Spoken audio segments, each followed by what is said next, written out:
What's good? What's good? What's good? What's good? Shalom, shalom. What's up? What's up? I know y'all see the title.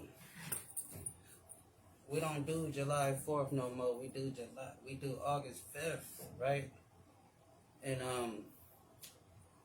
you know, if y'all remember about a couple years ago, you know what happened in Alabama, right? When those young brothers have to stand up for what's right, when that security guard at the dock over there at the beach, you know, try to get those unruly Edomites to move their boat, and they decided to jump on that poor old defenseless man, you know, and beat him in front of the world, right? We all remember that. And then one of our strong young brothers, you know, swam across what seemed to be like miles of water in front of them in mere seconds, and got over there and showed them people what time it was. Then at the same time, rushing in from the top was a group of other young, strong, eligible young men to come and finish the job, right? We all remember that. That was August 5th, right? Tomorrow, you know, or today, however you want to call it, you know, people are going to be celebrating, July 4th, you know, their Independence Day, right? Which is interesting, because we got, you know, right now we got this place, with the whole immigration stuff going on and all that, and, you know, and the funny thing is, these people are the only illegal immigrants here. They calling everybody illegal immigrants when they are the only illegal immigrants, right? They're not native to nowhere that we think that they at, right? No matter what type of so-called white nation you want to think of, they're not native there, right? You know, they slaughtered the native people, and they took over those lands that they respectively at right now, right? That's history.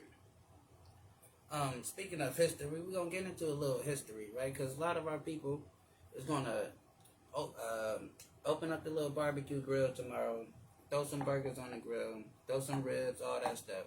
Barbecuing, drinking, all that, celebrating 4th of July, right? But not understanding our people, we were in shackles during that time. When the Declaration of Independence was being signed, we were picking cotton and tobacco, right? Excuse me. Right? So, we get you know, we dive a little bit into it, you know, get a little history on it, and all that stuff. Of course, all praises to the Most High, and we do so in His only begotten Son, Yahweh Shai, right? Who the world ignorantly and mistakenly called Jesus Christ, right? Dang, got something in my eye. So yeah, right? So but before we get into that, at stopped by the library a few days ago. I grabbed a couple of books though, right? Um, one book I got called the History of a Latin America, right? I'm just gonna read like a few lines out of this book in chapter 6 real quick, right? And this is very telling to the people that we're dealing with, their mindset of the people that we are dealing with, right? Because we got to remember too, this whole European conquest of the Western world started with the Spaniards and the Portuguese, right? So, they was down there messing with our brothers down there in Cuba, right? So this is chapter 6, and this book is called again the History of Latin America, right?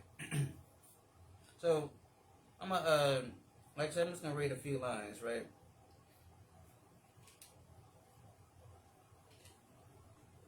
So, matter of fact, let's start right here. It says the discovery of 1517 prompted Velázquez to fit out a 4-ship expedition the next year. This led by Juan de Greva, surveyed all the western Yucatan and most of the Gulf Coast of Mexico proper. Now the Aztecs came into view more and greater surprise. Uh, uh, ornament, copper, axes, and much more gold. And that's the thing, they start seeing that gold, because there's stories of the Spanish ships sinking on their way back to Spain, trying to carry the gold back to Spain. They had so much gold, right? And it says, evidence of great political power centered somewhere inland towns and temples with clear proof of human sacrifice in them, and most tantalizing of them all, hints of sophisticated culture never yet encountered the Indies, right? So this is their observation of the people as they um, doing a little conquering thing, right? And it says once the new reporter reached Cuba, interest in Western exploration began to rise fast. Vasquez sent to Spain for permission to trade. Now this is the key part, and I always say this. People always think I be tripping, but I always say, look at history. Look at history, and tell me if I'm lying. This is what they said. He says Vasquez sent to Spain for permission to trade and to conquer. Right? That's what they wanted to do. They come with the guys, okay, we're going to trade with these people, but then we're going to conquer them. Right? So, and it says hoping to forestall other efforts. Right? So, so that was their mindset when they came over here, right? To conquer, right? They wasn't trying to find India and all this stuff. That's the story they tell us, right? And you can read the story of Christopher Columbus, 1492. It tells, he's in there telling them that, he read the book of Ezra, and the Northern Kingdom is on this side of the world, and he want to come see, right? So they knew exactly what they was coming over here for, right? For the most part. Let's look at this real quick.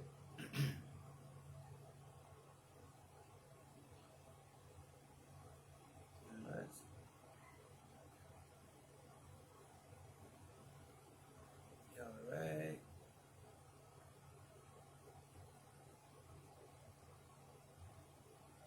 Let's start here. So now, again, so a lot of our people are gonna, they already making preparations today. Then they're gonna wake up tomorrow, put on a red, white, and blue. You know what I'm saying? Grab a little American bloody flags and stuff, right?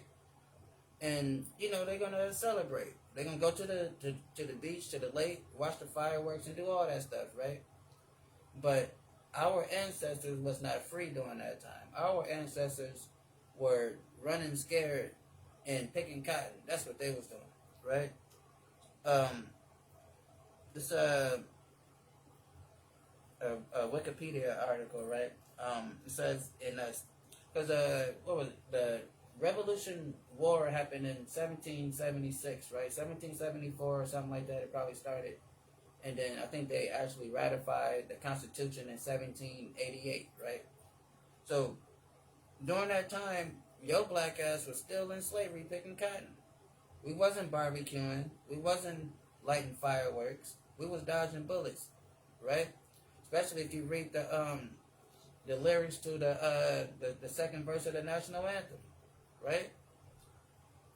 So it says in 1870, slavery was deeply enriched, entrenched in institution in America colonies, particularly in the South, where it was in, integrated to the agriculture economy.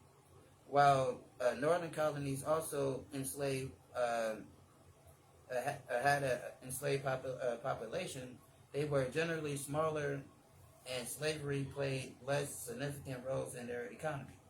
Because up here it was more like what we would call like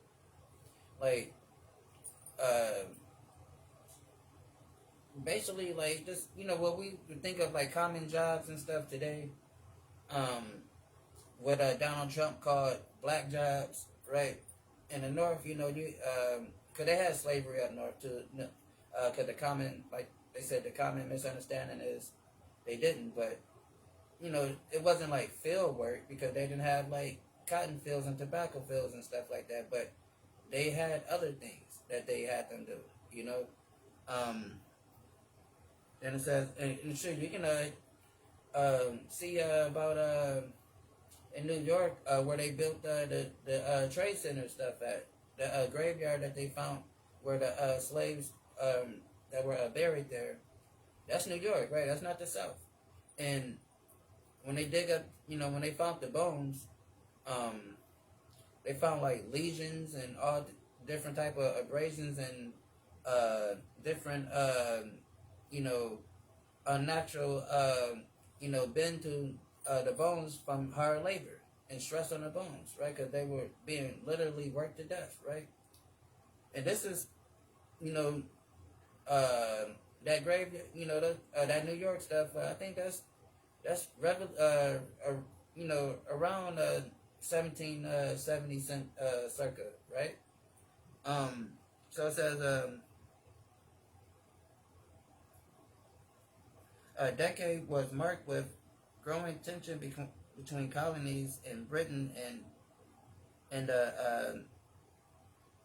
rhetoric of liberty and freedom used by colonists in their fight against British rule highlight the hypocrisy of slavery exists in society striving for self-governance. So yeah, they were, preaching liberty and they want freedom from Britain, but they had us in slavery though. So when they was writing this Constitution, they didn't have us in mind. They wasn't talking, when they said freedom for all men, they wasn't thinking about us because, when we heard that, they was writing it, said freedom for all men, and the slave was in the cotton field picking, and he heard master say freedom for all men. He looked up, he said, not you, nigga. That's what they said, right? So it said, and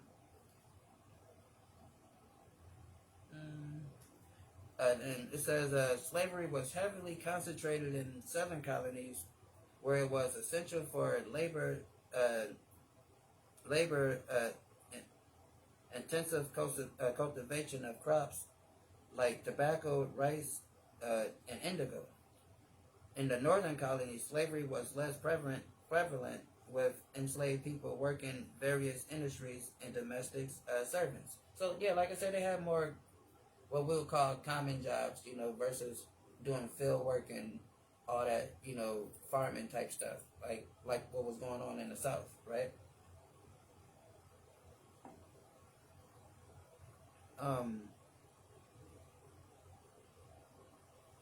says by 1770, there were 400,000 enslaved people in the colonies, representing about 20% of the total population. The vast majority of enslaved people lived in the South.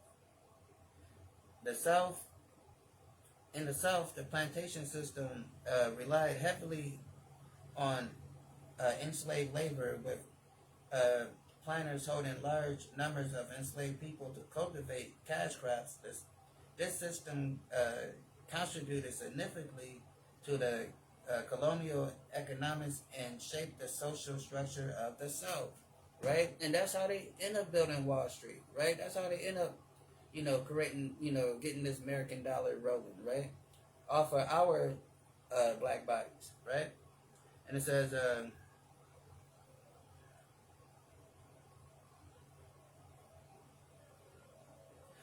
enslaved people resist their bondage throughout various means, including running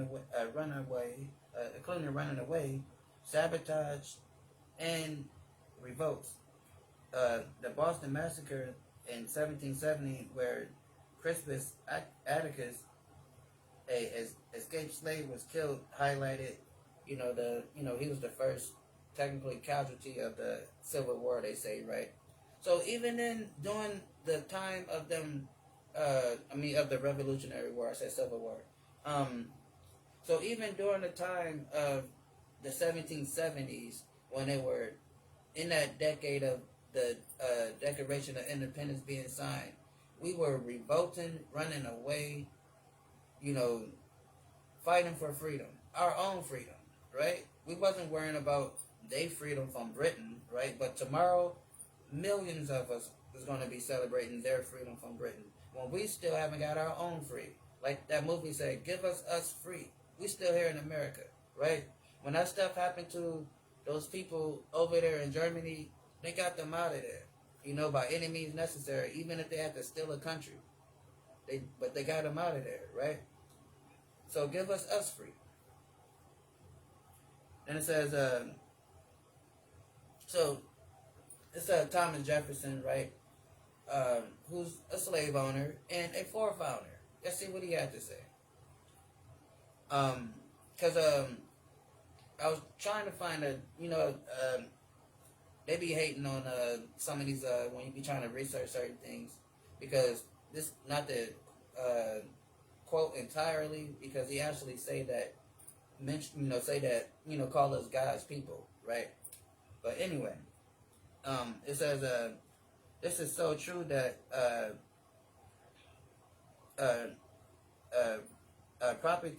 proprietors of slaves are very small portions, indeed, are ever even labor in the properties of the notion.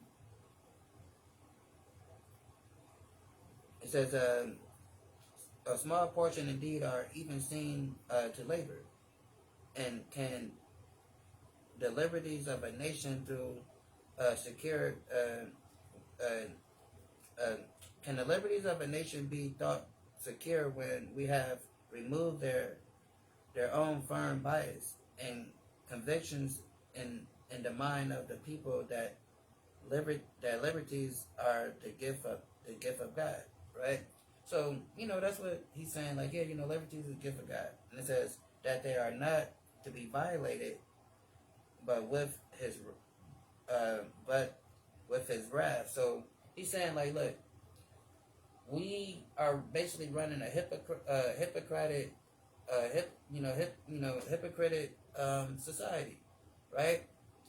Because we talk about this liberty stuff, but we got these people enslaved, right? And it says, and basically saying that, and if God is a just God, then America has a punishment to be looking forward to, right? And it says, that are not violated, but his wrath. Indeed, I tremble for my country when I reflect that God is just.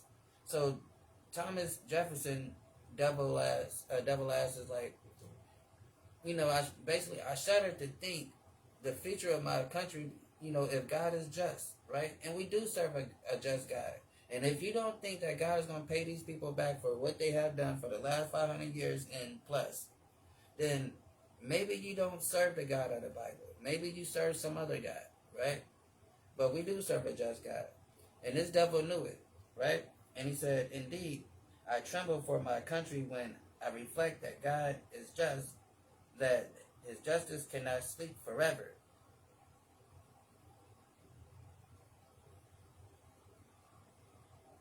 So considering numbers,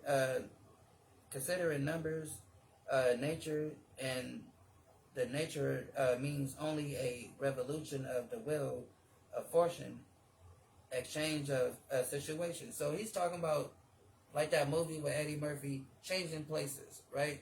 And the Bible says it's going to be what they call changing places. We can read that in Deuteronomy 30, right? So he understands that, and he's in fear of that, right? And he should be. And it says, it's among possible events that may become portable by supernatural interference, right? Because, yes, God is going to step in and change this situation. Because Martin Luther King couldn't do it. Malcolm X couldn't do it. Marcus Garvey couldn't do it, right? All these civil rights leaders that tried to better the situation, they could not do it, right? But it's going to take a black man by the name of Yahweh Shai to come back and set everything straight, right? So it says that it may become portable by supernatural interference. The Almighty has no attribute which can take side with us.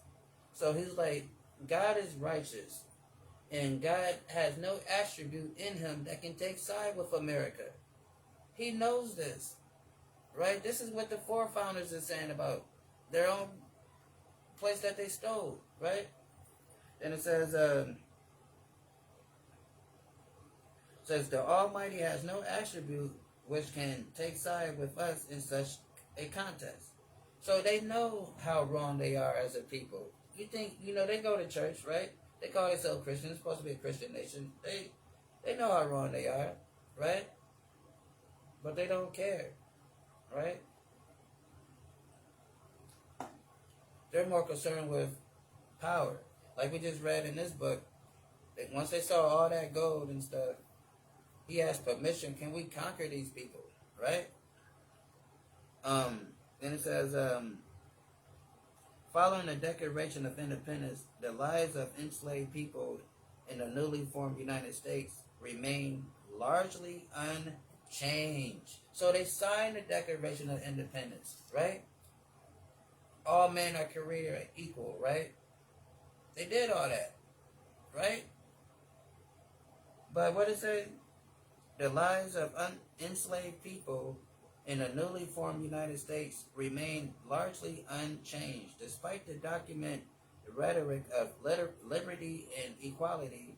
While the Declaration initial draft condemned slavery, this passage was ultimately removed. They like, let's take this part out. You know what I'm saying? Like, we tripping, right? I know we said liberty and justice for all, but not them niggas over there, right? That's what they said, right? They took it out. They said, we're going too far. Look, hold on, you tripping. You're going crazy, Thomas Jefferson. You're going crazy. George Washington, you're going crazy. John Hancock, all them people. Chill out. Let's take this part out. That's what they said, right? And it says,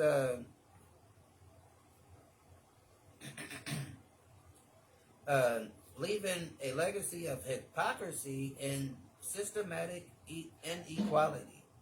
Slavery continued to be a legal and economic institution in the newly formed nation, impacting the lives of millions of enslaved individuals.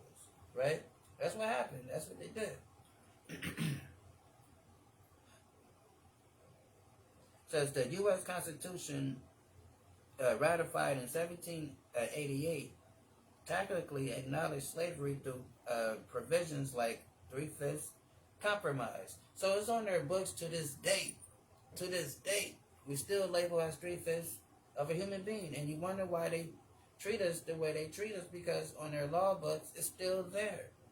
So that ideology is still there, right?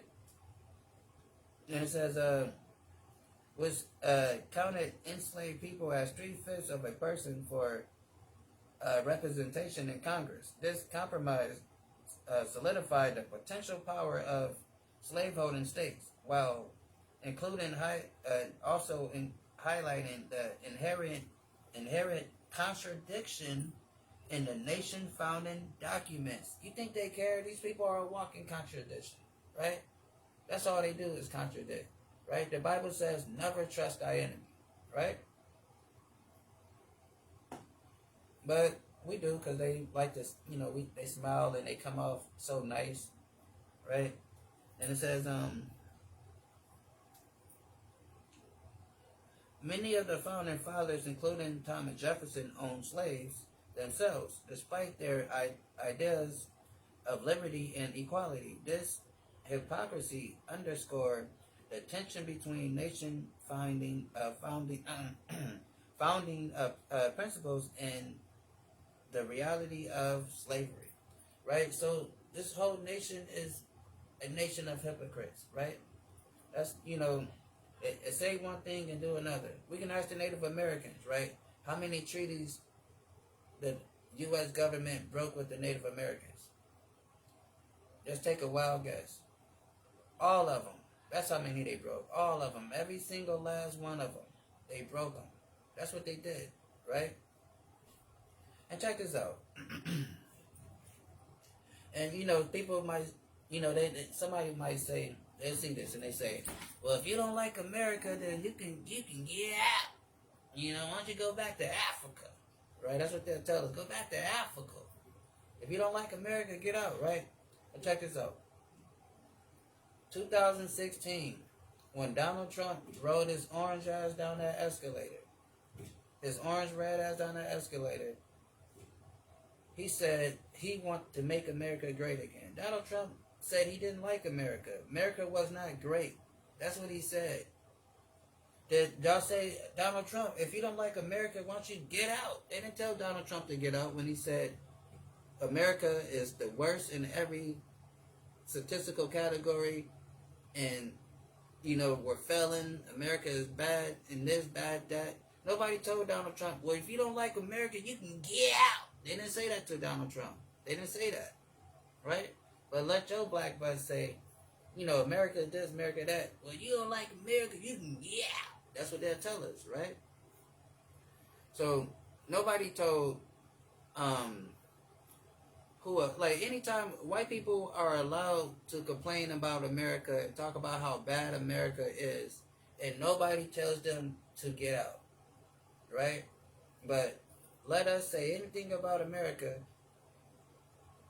they tell us to go back to Africa, right? Nobody told Elon Musk, when Elon Musk said America is a wasteful country, we're stupid, Americans is dumb. Nobody told Elon Musk, well, if you don't like America, you can go back to Africa. Nobody told Elon Musk that. They put him in government and allow him to work, do their budget thing. That's what they did, right? So, the hypocrisy that this nation is built on, right? Moving on.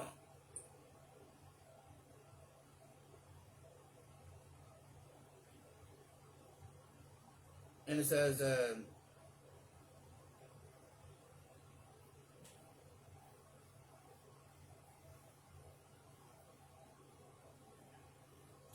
well, the revolution sparked debate about slavery and inspired some states to abolish it, the institution remained firmly entrenched in the South. The nation as a whole did not follow the example of the northern states in abolishing slavery. It would take a bloody civil war to finally end the practice.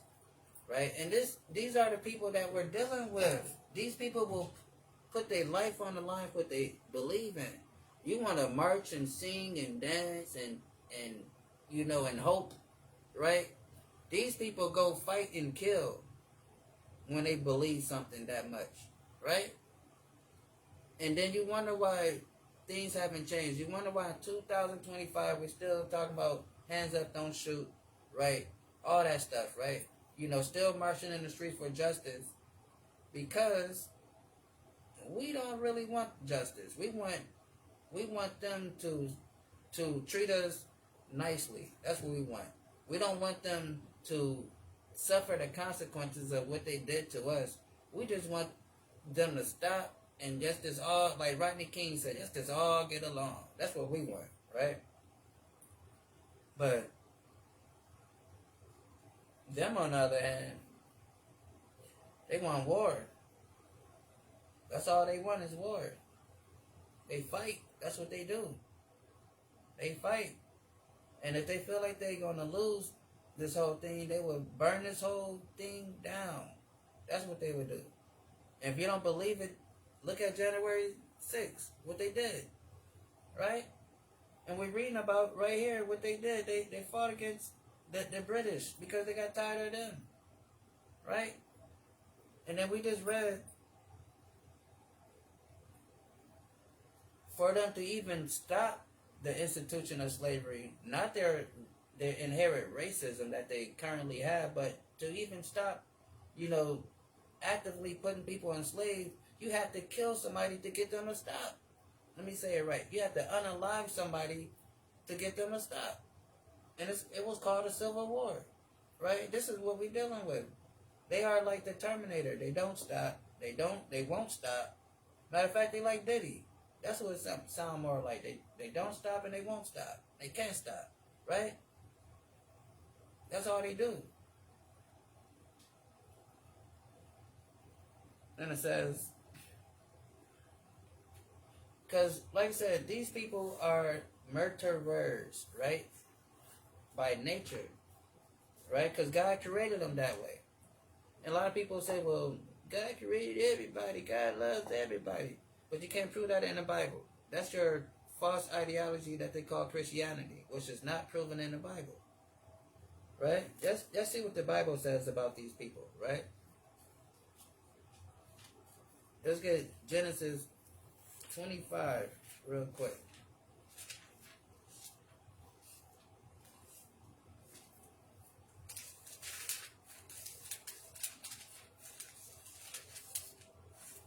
Genesis 25.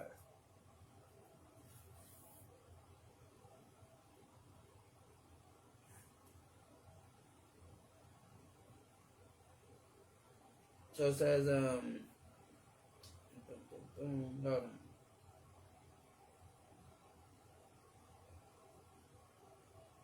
So it's Genesis 26, right? No, start at 25. Genesis 25 and 25.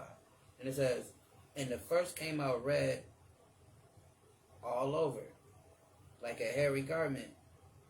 And they called his name Esau, right? So this is the progenitor of what we call the Caucasian, the so-called European, the so-called white man, woman, and child, Esau. And we're going to prove it, right? Because you know what we do here at the Covenant of Zealots. We prove things. We just don't say stuff, right? And we're going to prove the scripture. And through history, right? And it says,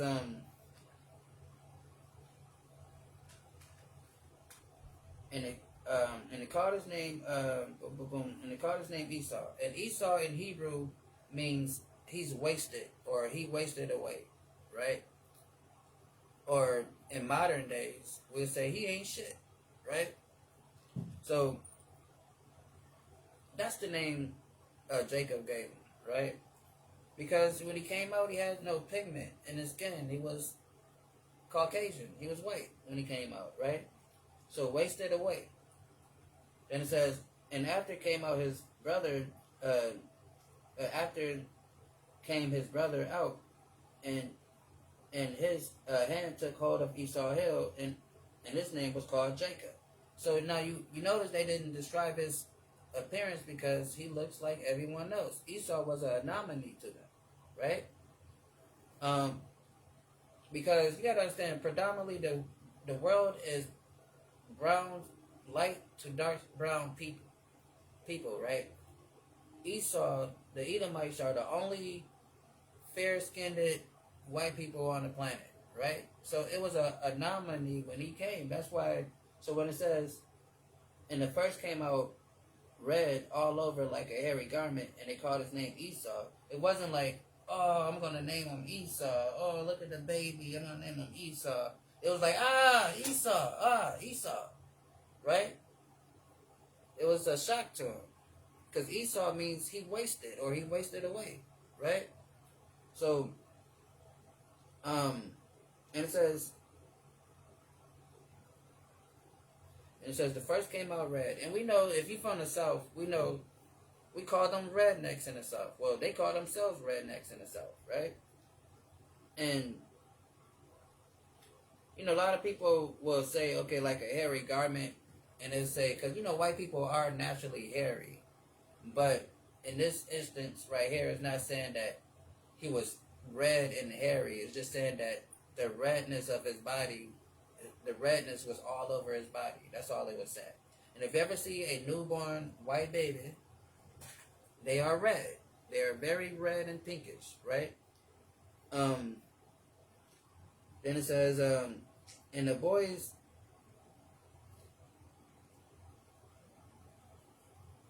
and it says, jump down to 27, and the boys grew, and Esau was a cunning hunter. That's the key thing, a cunning hunter. Esau is a cunning hunter, right? And that encompasses everything about unalive stuff, right? Whether it's actually going hunting for the animals or hunting for people, right? God blessed them with the ability to create the strongest military, you know, to fight. Their blessing is warfare. Right, and that's why they would go to the woods. That's why they create bear spray to spray on themselves, so they can lay in the woods and wait, and don't have to worry about other predators, a bear attacking them, because they got bear piss on them, right? And they lay in the woods and they hunt animals or they hunt whatever, right? They do these things. You know, they will, you know, lie in, you know, and urine, you know, and all that stuff, disguising themselves. That's what they do. Because it says, Esau was a cunning hunter, a man of the field, right? They will create these little cameras that they put in the woods so they can watch the wildlife every minute, every move that they make. You know, got it in infrared, you know, night vision, all that stuff. Because they are cunning hunters, right? Man of the field, right? That's why they got all this cameras on every other block watching everybody, right? Because just like their symbol on their dollar bill, the eagle, they feel like they are apex predators, and they think like that. That's why they behave like that, right? And it says, a man of the field, and Jacob was a plain man, dwelling in tents. And our people are plain. We don't like to do all that adventurous stuff, skydiving, mountain climbing, and, you know, doing all that crazy life, you know, risking death-defying activities. We just like to chill, barbecue, drink, hang out, you know, do our little music and all that stuff. But we ain't trying to go and try to, you know, get a taste of death. You know what I'm saying?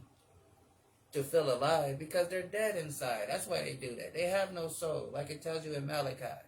The soul that's in them is not lifted up, right? It tells you that in Malachi, right?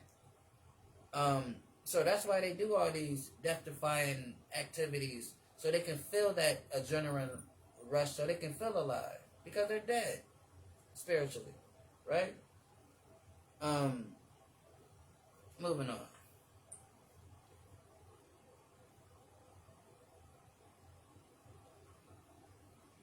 Let's see. Boom, boom, boom. Says in Jewish traditions, Esau, the biblical figure and twin brother of Jacob, is sometimes identified with the Roman Empire, right? Yes, white people are the Edomites, the Roman Empire, right? Yes, and what came first before the Roman Empire? The Greeks, because the Greeks splintered off, and they be some went off and started calling themselves Romans, and the others start calling themselves Greeks, but they were all the same people, right? Especially when you read the history of Rome, it tells you that after their battle with Troy, they left and they went and settled in Italy, where Rome is at now. They had the little two brothers, Ramus and the other brother, had a fight, and then they split. They split from. I mean, well, they split from the Greeks and left and started Rome. Okay, so then it says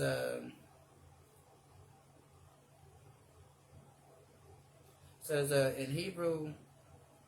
In the Hebrew Bible, Esau is the progenitor of the Edomites who inhabit the region of the south of the Dead Sea. The name Edom is associated with the color red, and Esau is described as having red hair and skin. Right? Let's see. Boom.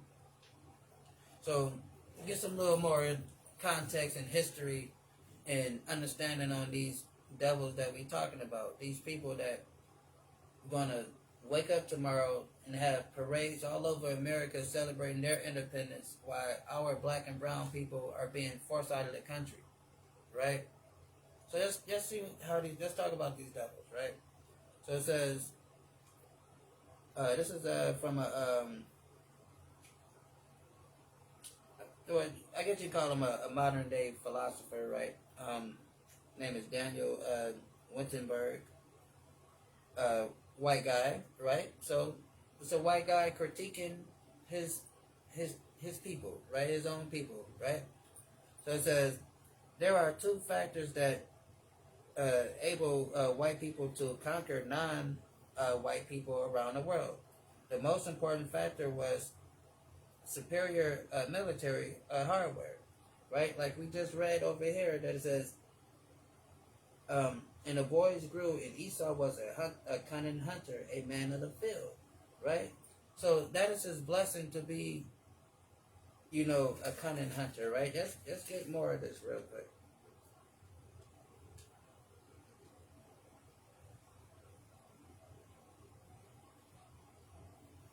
Let's get that. So this is a Genesis 27 and let's start at 37 for the context. Let's start at 37 for the context. So this is when Jacob, our forefather, the Israelites, got the blessing to rule forever, ever, right?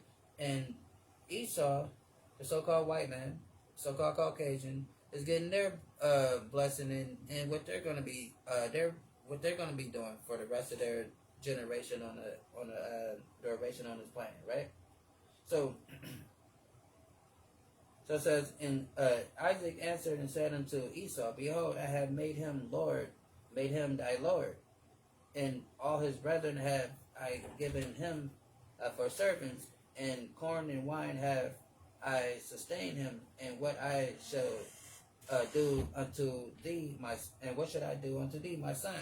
So Isaac is saying, like, look, Jacob, the Israelites, they already got all the blessings. They got the servants of their brothers in the other nations. They got the oil and the wine, the knowledge and the wisdom and the understanding from the Lord.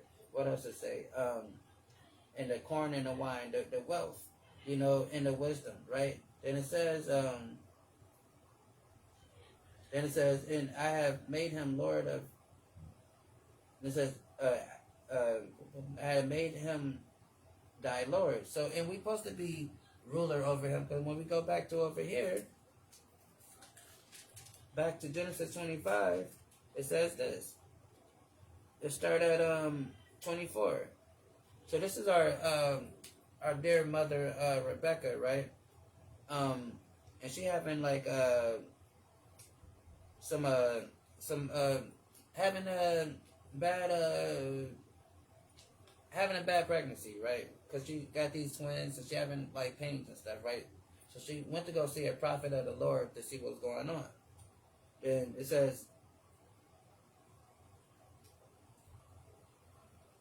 Let's start at 21. And it says, and Isaac entreated the Lord for his wife because she was barren, and the Lord was entreated of him. And Rebekah, his wife, conceived, and the children struggled together within her. So she's having a bad pregnancy, right? You know, some women have painful pregnancies, right? And it says, and she said, if it be so, why am I thus? Meaning, if this is such a blessing from God for me to have these children, why am I experiencing such a bad pregnancy? That's what she said. And she went to inquire of the Lord. And the Lord said unto her, 2 nations are in thy womb. So he's telling her 2 nations are in her womb, right? So 2 nations, right? Then it says the Israelites and the Edomites, right? Then it says,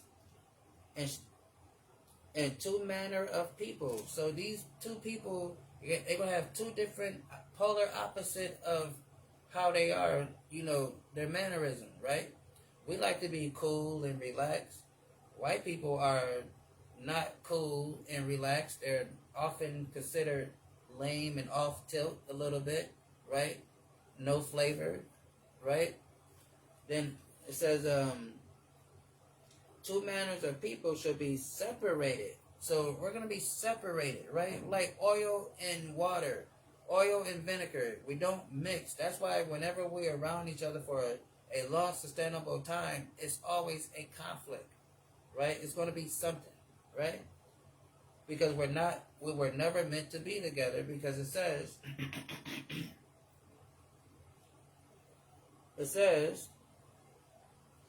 um, 2 manner of people shall be separated from thy bowels. So as these children are being birthed from our mother Rebecca, they are going to be separated from birth. They're never going to get along. Never ever. There's always going to be conflict, because that's how God designed it, right? And you can't fight me. You can't fight whatever. You got to take it up with God, because this is what he said. This is how he designed it, right? Then it says, and we can look at history and see that we never ever got along. Whenever we were around each other for an extensive amount of time, stuff happens, right? And then it says, and 2 manner of people shall be separated from thy bowels, and one people shall be stronger than the other, right? And one people are stronger than the other. We're stronger than them. That's why if you randomly just walk past a TV and you just look and see a MMA fight or a boxing match or whatever, you don't know who's fighting. You just randomly walk by and you see a black guy and a white guy. So subconsciously in your mind, you're gonna be like, "Oh, the black guy gonna win," right? Because we're stronger, right? They know we're stronger. They tell us constantly, if we had went through the stuff that y'all went through in slavery, we wouldn't have made it. They know this. Right? I bring this out all the time. These people almost died off for a lack of potatoes and turnips. Because they couldn't grow potatoes and turnips, these people almost died, right? They know this, that we are stronger than them. Spiritually, physically, and mentally. We're stronger, better. Like that song goes, stronger, better, wiser, right? Than these people. And they know that. That's why they have to do trickery and other means to try to, overcome us. Because they can't do it head up, right? Look at your average Caucasian. You think he can take you head up? No, he can't take you head up. He needs steroids, right? That's why those Russians over there taking steroids, right? Because they can't take you head up. That's why they invent all this medicine, this GM. That's why they got a GMC. Because they can't take you head up, right? Because it says, and one people shall be stronger than the other, and the elder should serve the younger. So the elder should serve the younger, right? And we just read, in 27, that that Isaac done told Esau that he got to serve his brother because he gave it all to Jacob, right? And we know that Esau was born first because it said that Esau came out first, then Jacob came out and he was holding on to Esau's heel as he was coming out. So the prophet, so us being the rulers of this planet is prophesied and was ordained by the Most High God Yahweh. So it says,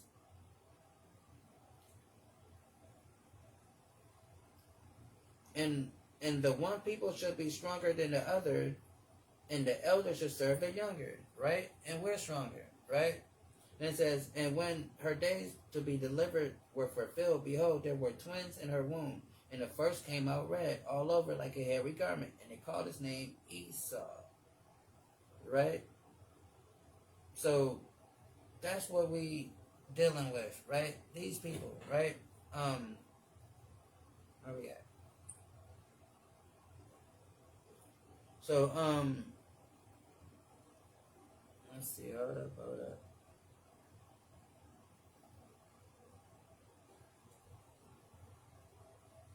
So let's continue reading.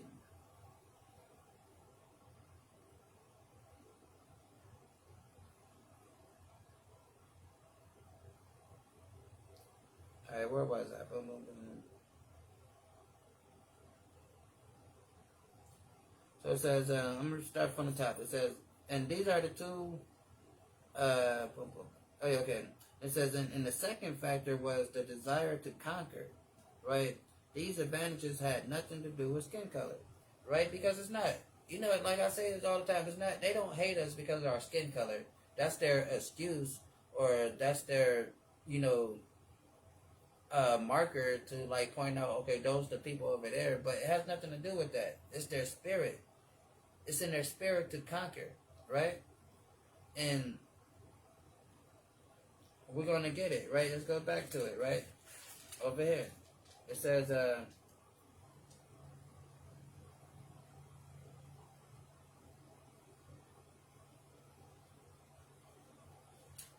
let's read again. It says, and Isaac answered and said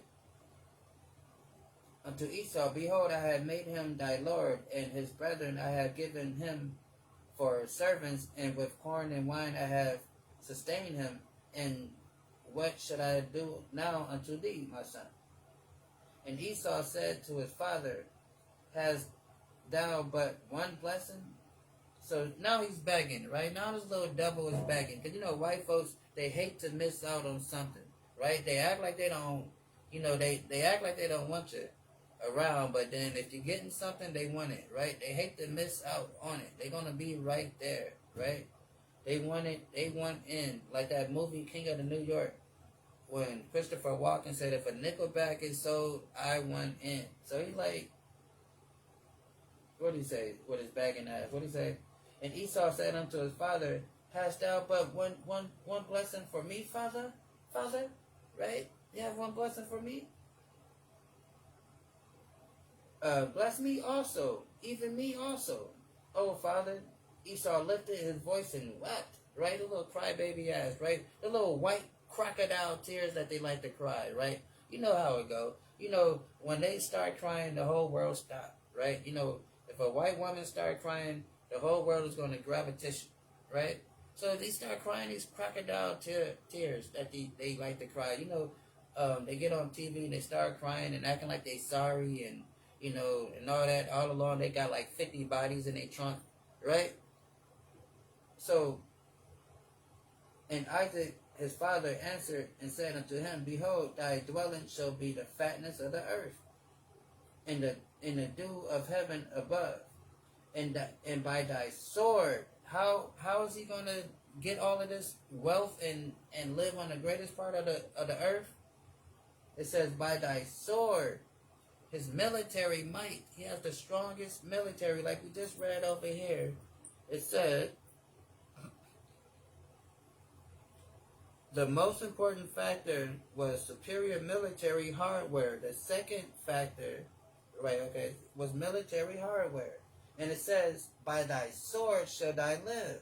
And this man lived by the sword. He got a military garrison all over the world. He got bases all over the world. Military bases all over the world. We was talking about this a few days ago, like how the U.S. military has the fastest response time around the world. They can get anywhere in the world within 12 hours and do whatever type of unaliving they like to do, right? Then it says, by thy sword thou shalt live and serve thy brother, and it shall come to pass when thou have the dominion, thou shalt break the yoke off of thy neck. And that's where we at right now. They've broken the yoke off of their neck, and now they're dominating, right? And now they said, you know what, we're dominating, right? And during that time when we did have them subjugated, that was during the time of King David. When King David was in rulership, he put those bastards in servitude where they're supposed to be, right? Because a good Caucasian is a chained Caucasian, right? I gotta say it like that. I'd rather say the other word that rhymes with my, that rhymes with head, right? But for YouTube and Facebook purposes, it's a chained Caucasian, right? A good Caucasian is the one that's in shackles, right? And that's what David and King Solomon made sure to have, them people in shackles. But then it came upon a time, like it says right here, that they would break the yoke off their neck, and then they become to dominate. And now these parasites is everywhere, right? And it says, and by thy sword thou shalt live and serve thy brother, and it shall come to pass when thou have dominion, thou shalt break the yoke from thy neck, right? And that's what they did, right? Let's get Psalms real quick. 17. Alright, Psalm 17.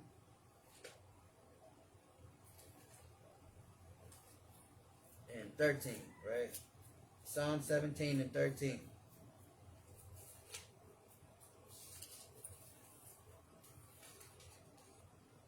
And it says, arise, O Yahweh, disappoint him, cast him down, deliver my soul from the wicked, which is thy sword, right?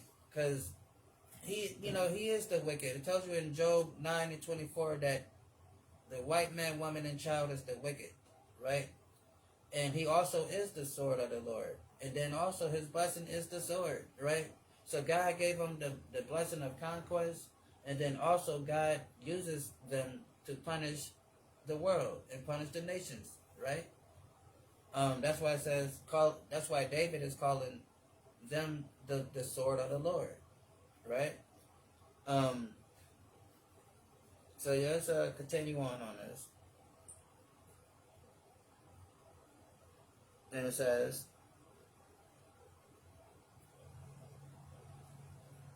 it is an accident of history that the tribes of Europe developed deadlier weapons than the people of Asia, Africa, and the Americas.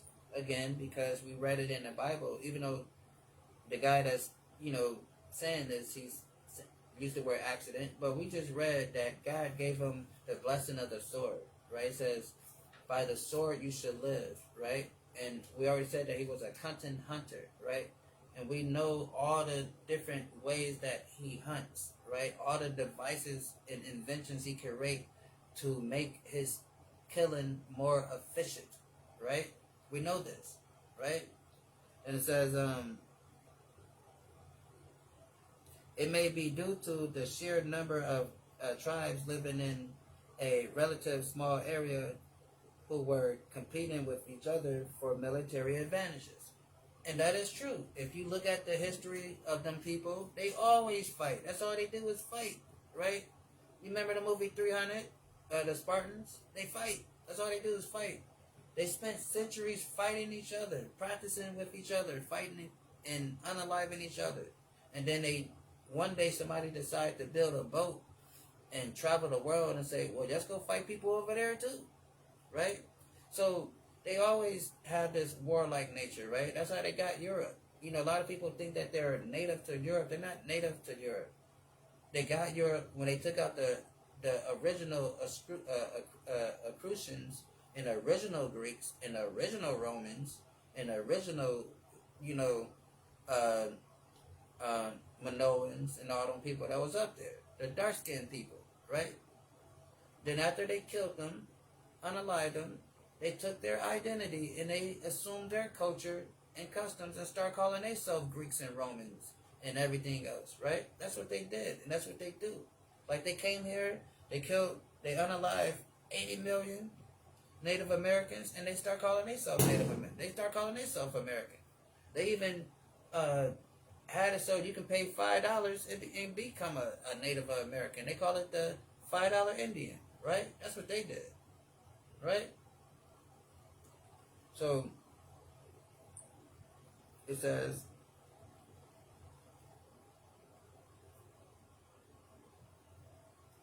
it may be due to the sheer number of tribes living in relative small areas where competing with each other military uh, uh, for a military advantage, which motivate them to develop more powerful weapons. And now we have the atomic bomb, right? Then it says, it may be due to presence of scholarly class religious priests who eventually develop a system of higher education. It may be due to the awakening of inquiry and the scientific experimentation that led to many technological breakthroughs. Eventually, the tribes of Europe who happened to be white developed the urge to sell faraway lands. They believed that their civilization were more advanced than the non-white civilizations. So they got to a point where they believed that, you know what, we're right, we're white, and we're right. Let's go conquer all the non-white people. That was their ideology when they start selling the seed. You know, most nations, like when you read about China and all these other great civilizations that did trade and stuff, you don't hear about them going around conquering and trying to take over the world or some pinky in the brain type stuff. But they did, right? They did that. And it says,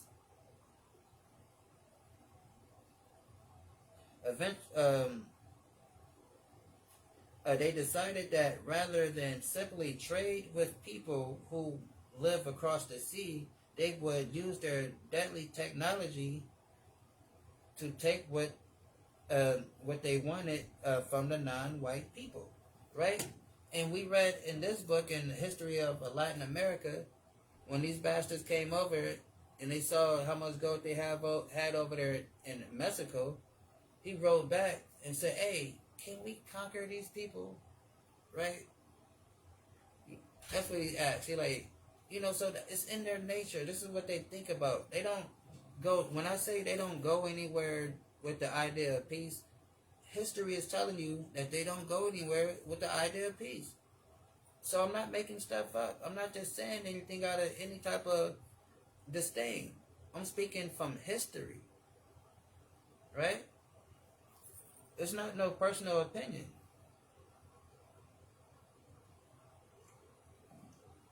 And it says, skin color was not used by some European tribes as justification for subjugating non-whites. Their reasoning was faulty. There is nothing inherently better about any skin color. White people are not superior to any group of people. They just had deadlier weapons and desire to use those weapons to dominate, oppress, and steal from non-white people. Because, like we read in Genesis, it says, you should live by the sword, and you should dwell in the fatness of the earth, right? So all these luscious places that they live and they took it by the sword, right? And just so happened, wherever they go, wherever place they go, that place get weaker and worse. Worst off when they get there, right? America was a beautiful, luscious place. Forests, trees everywhere, right? Everywhere. Buffaloes for miles and miles. They had buffaloes everywhere. These people get here. All the vegetation is gone, right? The buffalo is nowhere to be found.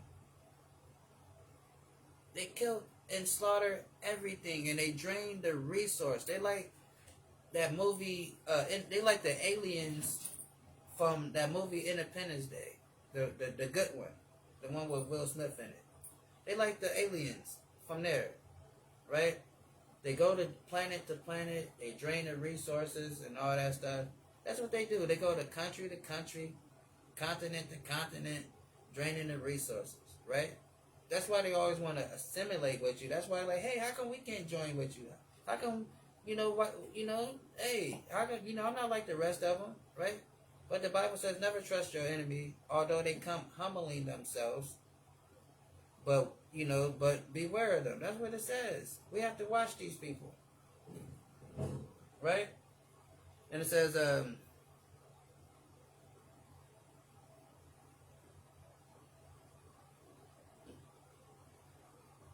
so now, because some of y'all might be like, well, let's see, what should we do first? Should we read the Bible account or get the history on it first? Because, because some of y'all will, because you see I'm using the word Caucasian and Edom and Edomites interchangeably, right? Because they are the same. We just read it in the Bible that Esau is Edom, right? And that's the biblical nation they go back to. And some people will say, well, white people are not Esau, right? Like, that's not something we can't prove scripturally and through history, right? We all familiar with Alexander the Great, right? And I'd venture a guess that we will all say that Alexander the Great was a white man, right? A historical figure. Another historical figure by the name of Hammond, right? That lived during the time of our dear sister Queen Esther, right? White man, right? So let's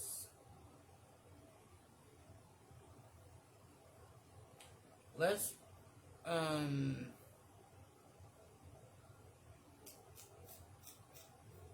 I want first.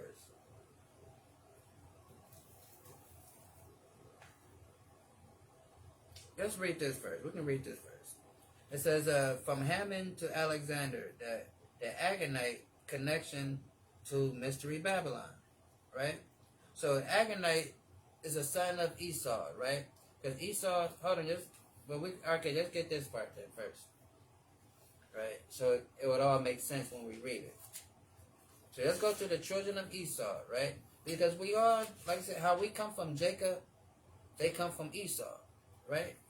So let's get this.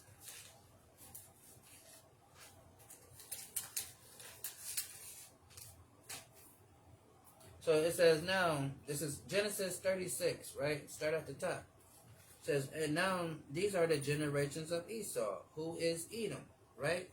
So let you know, whenever you see the name Edom or Esau, it's talking about the nation of people, the same people, Esau, right? The so-called Caucasian race, right? So it says, these are the generations of Esau, who is Edom. Esau, took wives of daughters of Canaan, right? So getting to the wives he had, right? So let's get down to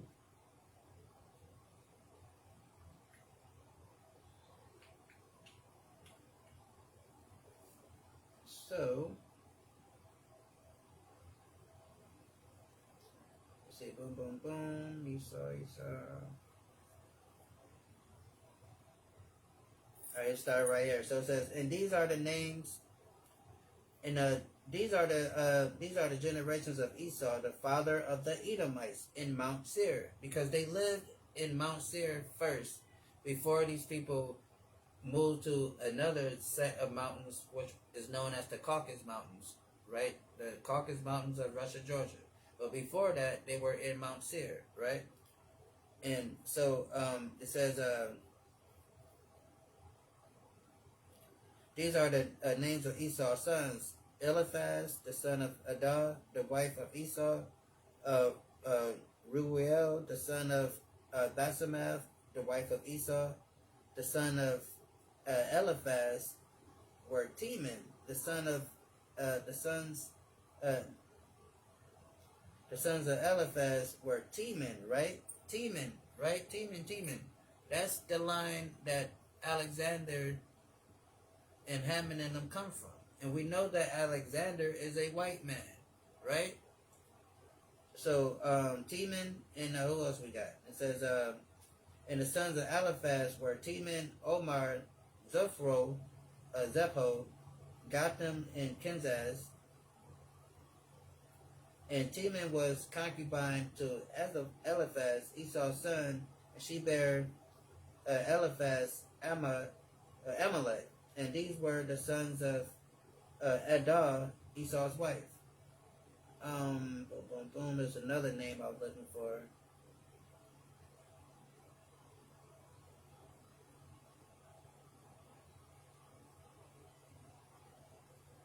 I think it's in the other name I'm looking for is in Second Kings, right? So now, and I think in the Book of Kings, I might pull it up, but right now I'm paraphrasing. So now Hammond, right? So now Hammond goes back to Aggie, which is a descendant of Esau, Adah. Wait, hold on, what's his name? Not Adah, but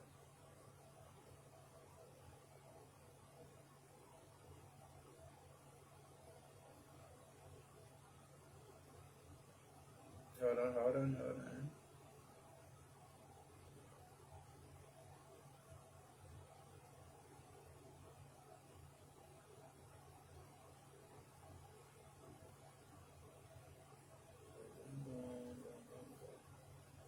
1 second, bear with me.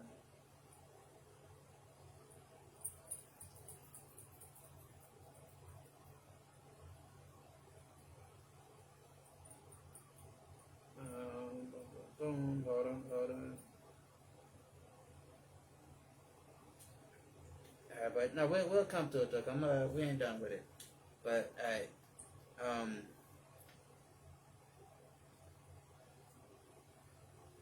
where we at? Boom. So it says, Alexander the Great, the man of Teman, right? The man of Teman, and we just read that the sons of Eliphaz were Teman. And Teman, like I said, is a descendant of Esau, which is the progenitor of the so-called Caucasian men, right? Then it says, Alexander the Great, the descendant of Teman, the Teman line, ethnomatized the Edomites' traits and ambitions and conquest. His military campaigns reshaped the known world, fulfilling the prophecy of Job 24. We mentioned that earlier about the earth being given to the wicked. Let's get that real quick.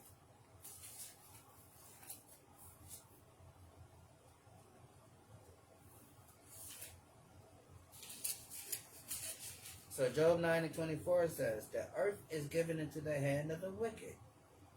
And we already, you can read Malachi 1:4, and it tells you who the wicked is. The wicked is the so-called Edomites.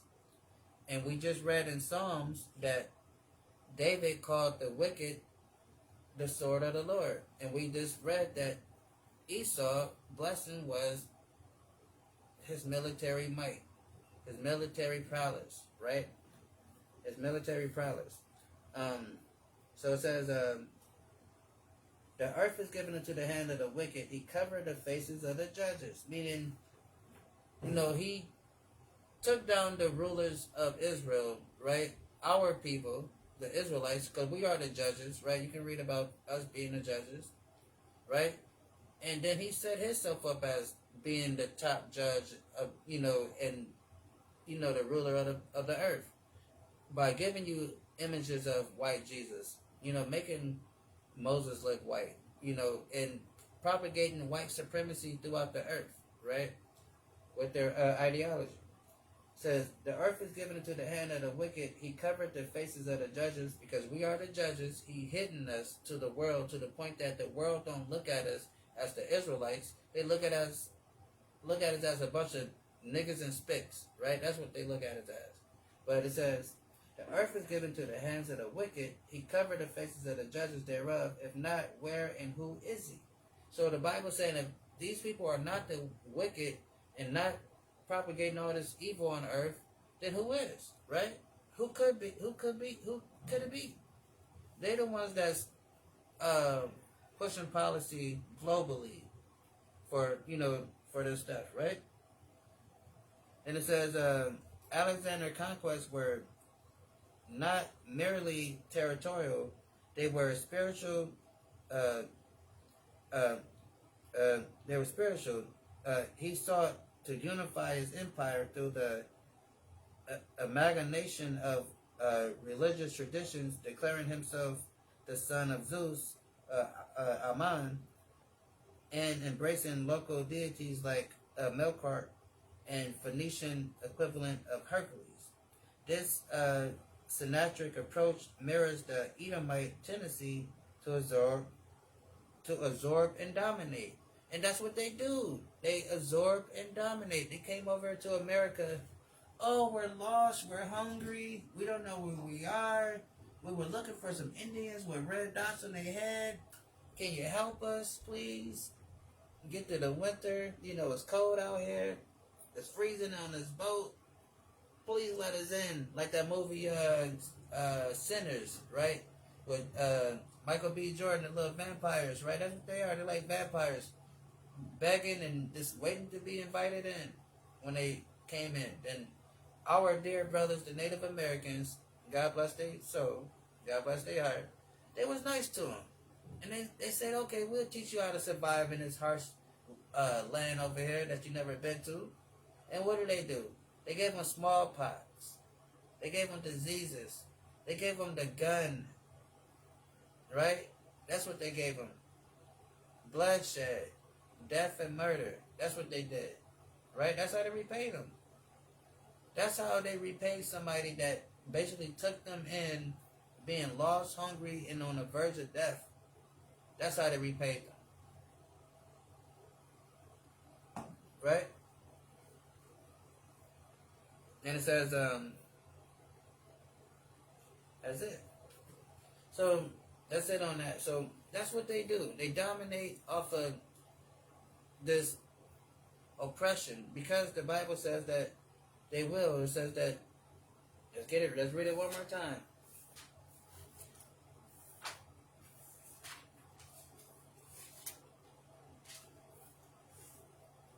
And it says, by the sword thou shalt live. This is Genesis 27 and 40.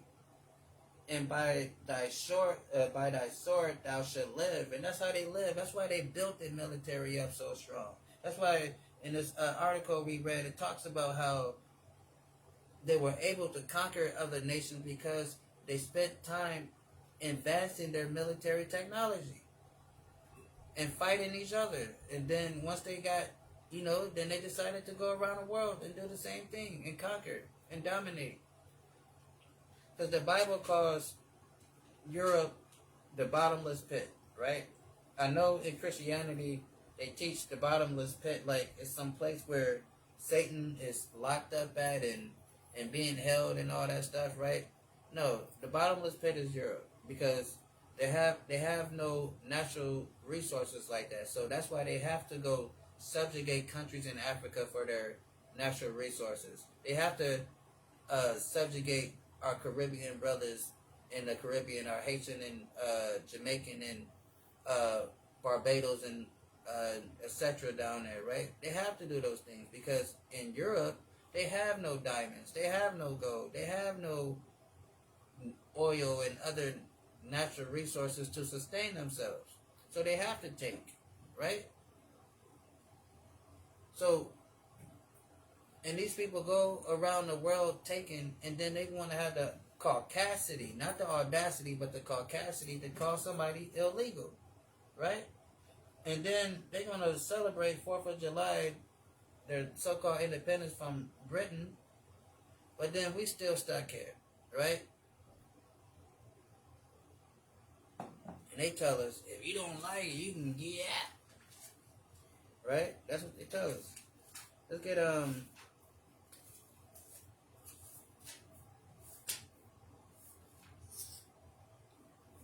let's get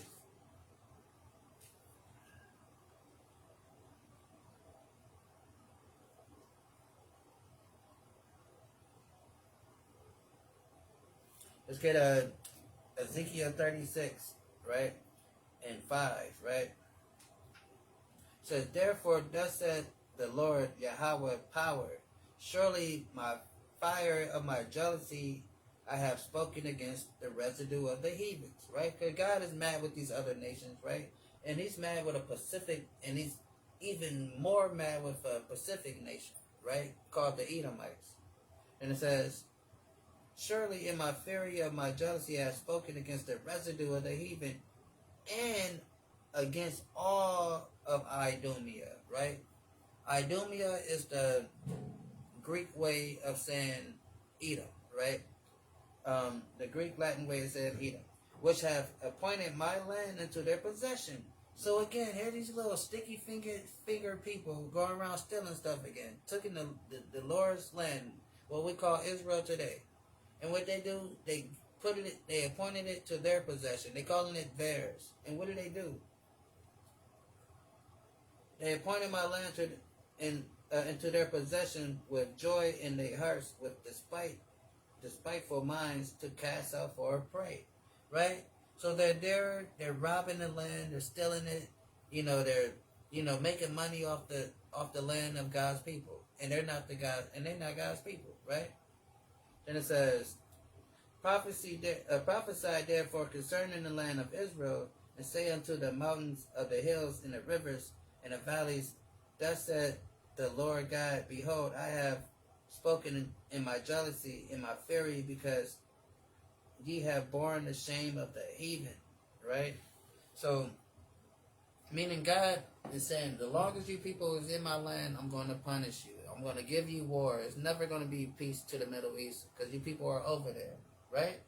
God has a conflict with these people, right? Let's go to here real quick. Let's go to Exodus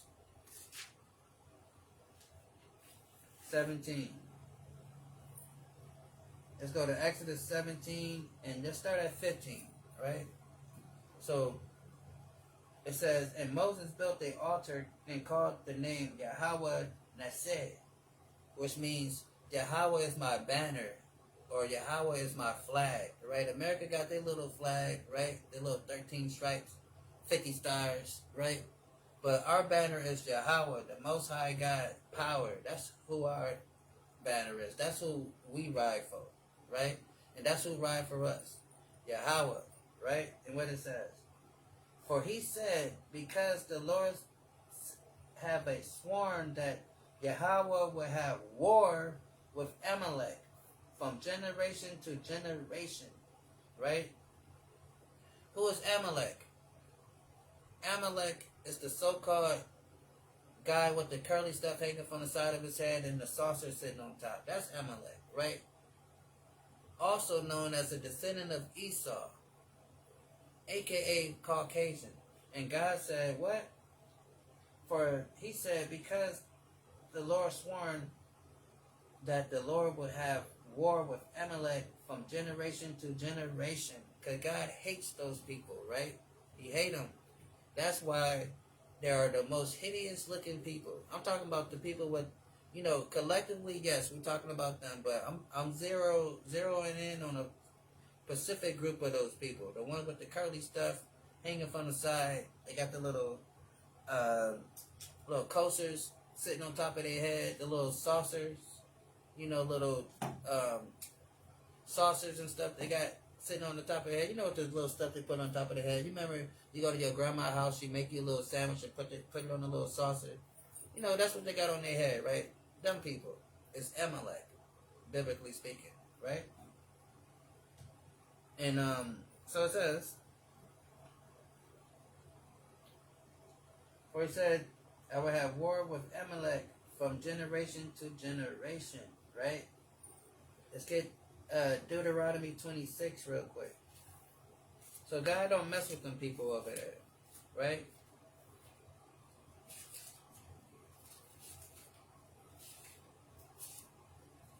Deuteronomy 26 and 19 says,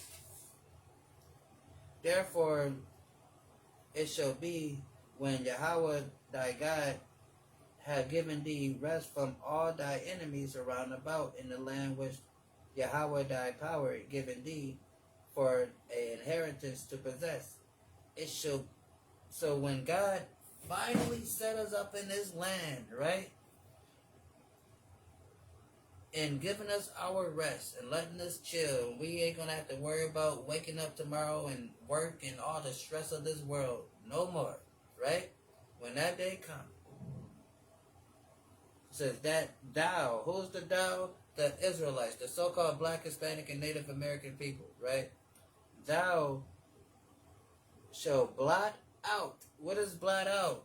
Erase, exterminate, get rid of. Thou shalt blot out the remembrance of Amalek from under heaven. Thou shalt not forget it. And we're not going to forget it. I think about it every single day of blotting these people out. Thus said the Lord, right? Got to throw that part in there. Thus said the Lord, right? Every day when I see one of the little pasty face with the little curly stuff hanging, the little top hats, I just think about Revelation 2 and 9, Revelation 3 and 9, right? And then this verse right here, where it says, that thou shalt blot out the remembrance of Amalek from under heaven, and thou shalt not forget it. And what's under heaven? Earth. Meaning these people are not going to be on earth anymore. When you read Obadiah 1 and 8, it tells you they're not going to be here. Obadiah 1 and 18. Also, next time you see these people, when Christ come back, well, after Christ is here establishing everything, they would be in a museum, right? They would be something that we would talk about, like, oh, it was some people that lived that used to be called Edomites, but they're no longer around anymore, right? We're going to talk about them like how people talk about the Atlanteans, right? You know, they look at the Atlanteans and they be like, oh yeah, like 10,000 years ago, some Atlanteans. Nobody know if they was really here or not. Nobody know. We don't know if they was really here, the Atlanteans, but we talk about them to this day. And that's how it's going to be in that day. We're going to talk about the Edomites. Oh, the Edomites, they were these wicked, evil, cave beast people that crawled out of caves at night and did horrible things to people. We're going to talk about them like that. But we're not going to know if it's true or not, because they're not going to ever exist ever again. Right? Thus said the Lord, not me. Let's get, we can read Obadiah 1 and 18, but let's get, something else. Let's go.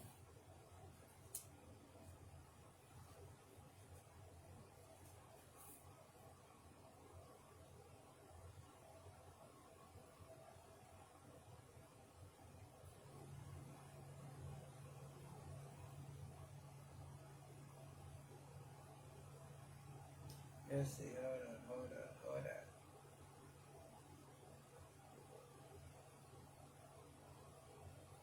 Alright, we can read this one, right? And we know spiritually, before we read this one, let's go to Revelation so we can establish the point.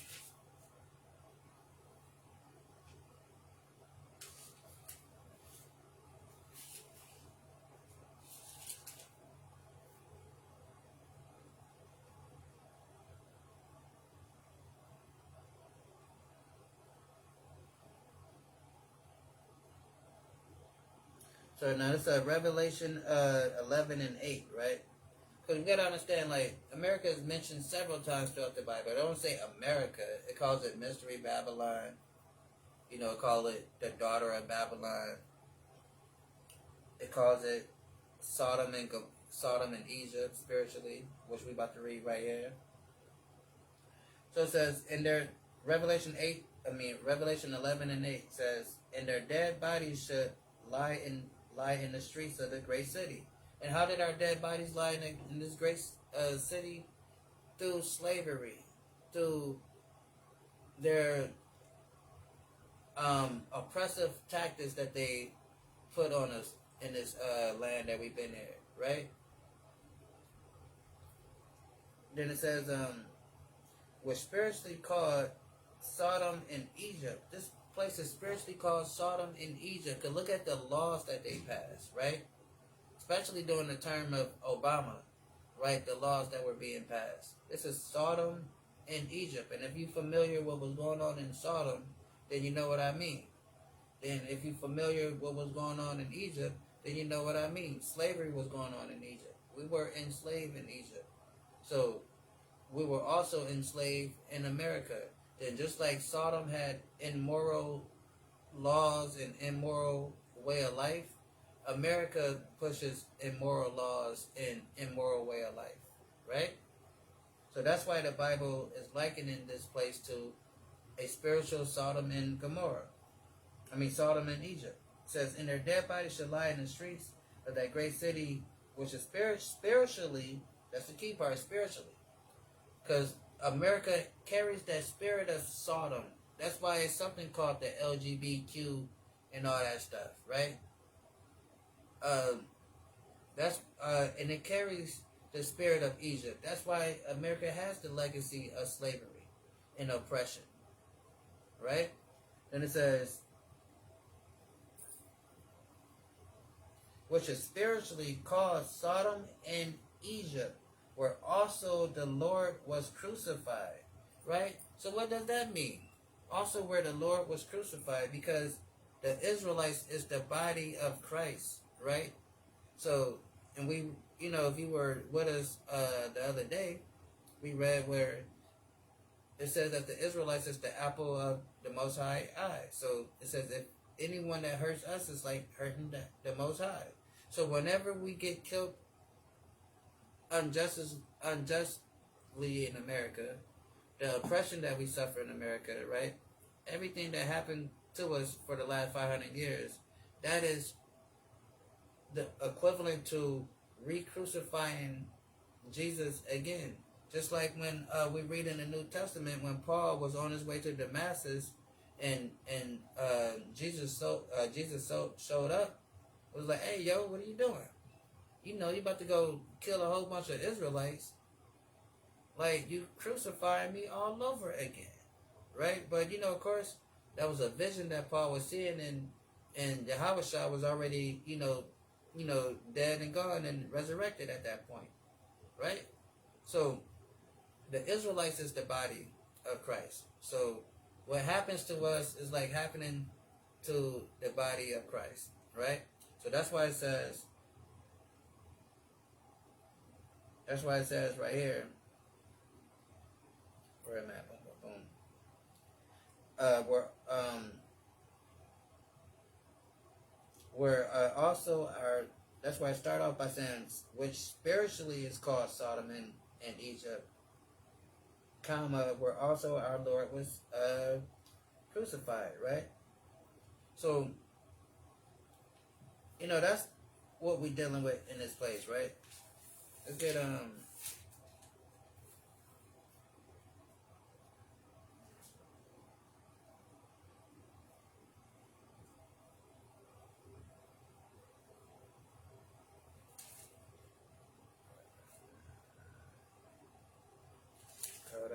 hold up.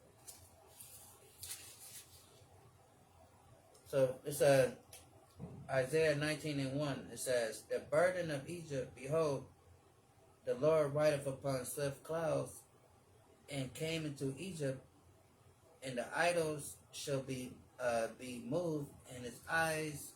Okay, let me read it right.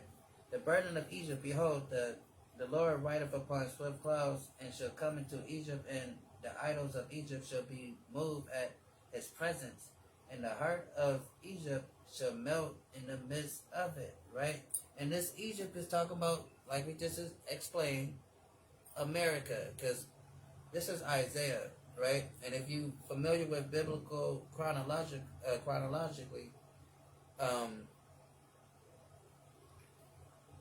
we've been out of Egypt. This is Isaiah. So this is spiritually talking about America. This is Isaiah prophesying about, this place, right? Um,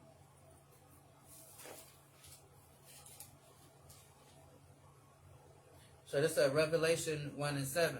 It says, "Behold, he come with clouds, and every eye shall see him, and also which pierced him, and the light, and all kindreds of the earth shall wail because of him.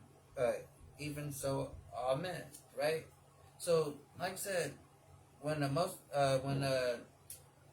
Yahushua comes back, it's not gonna be a glorious occasion for the whole world. They're gonna mourn when they see this man, because it's gonna be on and popping, because he's coming back to kill the millions and the millions of the people that put their hands on his people, right? Let's get that. So this is our independence, right? We're gonna read about our independence. Tomorrow, everybody gonna be celebrating independence. But we're reading about our independence, how Christ is gonna come back and slaughter the millions and millions of the people that did harm to us, right? Let's get Revelation 14. I'm going through the spirit, right? I ain't really planning a lesson for this. I was just walking, and I said, you know what? I don't like tomorrow. So just do this. So I'm just going through the spirit. I mean, what so we just letting the spirit just tell us where to go. Let's go. So let's go to Revelation 14 real quick.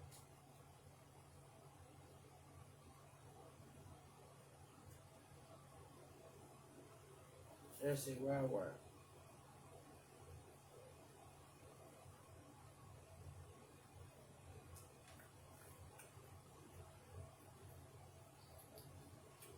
Hold on.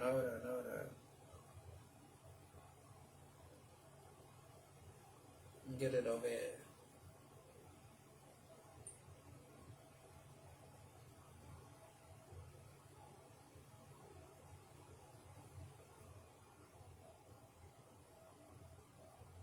Hold on 1 second.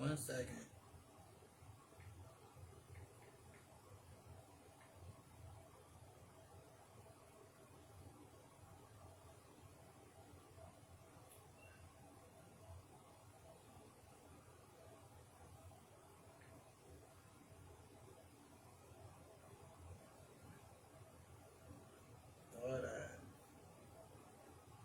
So, all right, Revelation 19. That's what I was looking for. So Revelation 19 and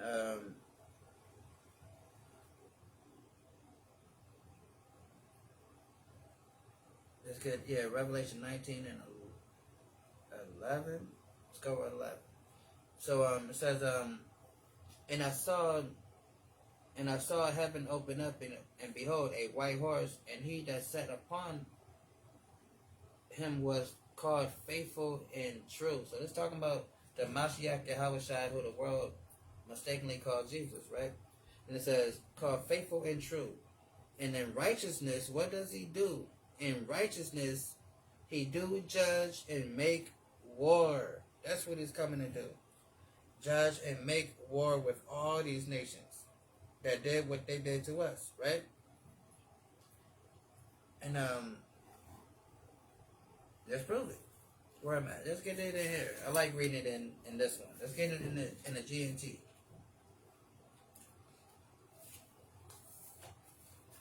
All right. Let's go to Isaiah 63. Isaiah 63 says this. Let's read it. It says, "Who is this that cometh from the city Basra in Edom?"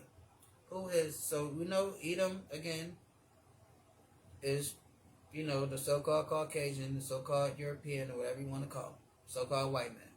And again,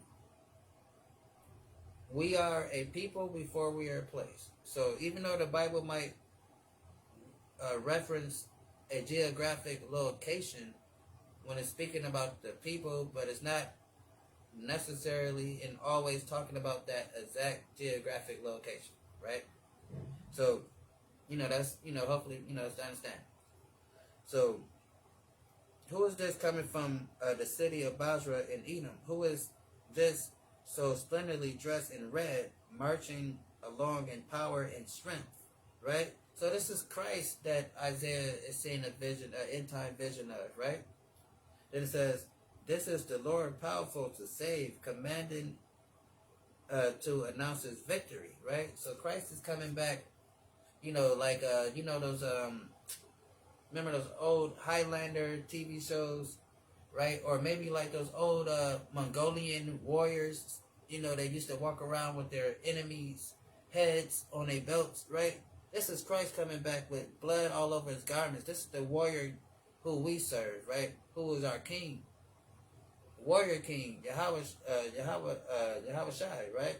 That's who he is, right? And it says, it is the Lord powerful to save, commanding to announce his victory. Why is his clothes so red, like of someone who trampled grapes to make wine? So Isaiah is looking at Christ like, man, why you got all this red stains on you, all this, like you've been making wine, right?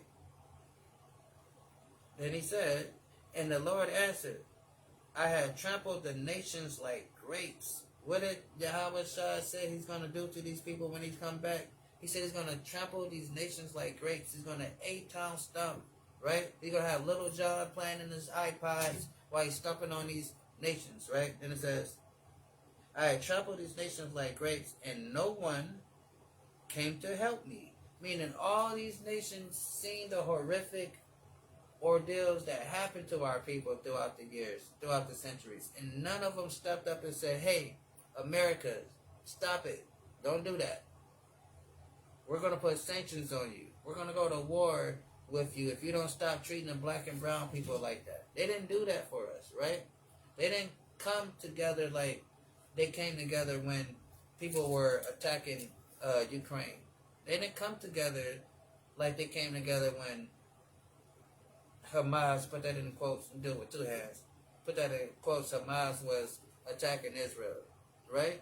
But, they came together then, but it says here,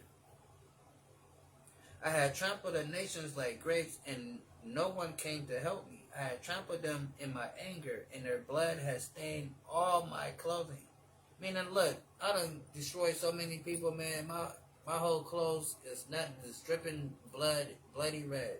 And when we read, and we just read in Revelation, that his garment, his garment was white. He had a white garment on, right? Now this man has a red garment, because that same white garment we read about in Revelation, right here, 14, Isaiah is seeing being stained red with the blood of the enemies of God, right? Then it says,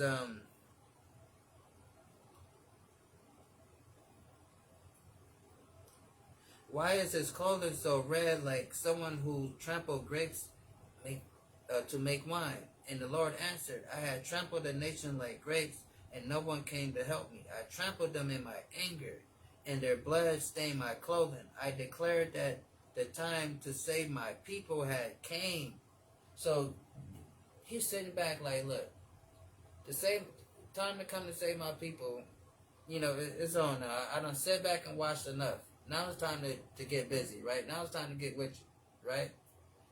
I done sat and watched how you got down, right?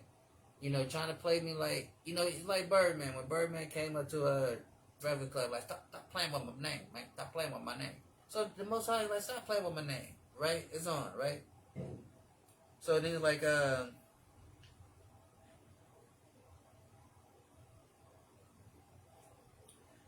I had declared that the time to save my people had come. It was time to punish their enemies. I was amazed when I looked and saw that there was no one to help me. So he's sitting back and watching all this stuff happen to us. Everything that happened to us for the last 500 years, or you want to go further than that. And no nation stepped up and said, hey, don't do that to those people. What is wrong with you guys? Let's not do this. You know, let's all get along. Like Rodney King would tell us. Right? Nobody said that. Instead they was like, hey, that's a good idea. Let's also oppress the Lord's people. Right? That's what they did instead. And he said, I was amazed when I looked and saw that there were no one to help me, but in my anger made me strong. So Yahweh Shah is getting waxed angry. That's why you read in Revelation 1 and 13 when they talk about his eyes being red as fire. That's anger that this man is feeling, right? Anger. You think this man is okay with the stuff that's going on? You're crazy if you think he's okay with the stuff that's going on. You think he's going to come back and just give everybody high fives and hand out lollipops and bounce you on his knee when he come back? Like, you know, like, no, he's not doing that, right? What'd he say? I was amazed when I looked and saw that there was no one to help me, but my anger made me strong, and I won the victory for myself. Meaning he destroyed these nations, right? We read that in Second Esdras. What's that? Second Esdras 13. You can read about that, right? Then it says, in my anger I trampled whole nations and scattered them, and shattered them, should I say, and shattered them, and poured out their lifeblood to the ground, meaning he rinsed these people out. He squeezed their lifeblood to the ground and watched it drip drop to the ground, right? That's what he did. This is the Mashiach Yahweh Shah, who the world mistakenly called Jesus Christ. This is what he's coming to do, right? To these people, right? He says, and I poured out their lifeblood to the ground, right? That's what he did. So this is our independence, right? This is what our independence look like, right? Let's go on. Let's go to Isaiah. Let's get some more of our independence, right? Isaiah 14 and 1.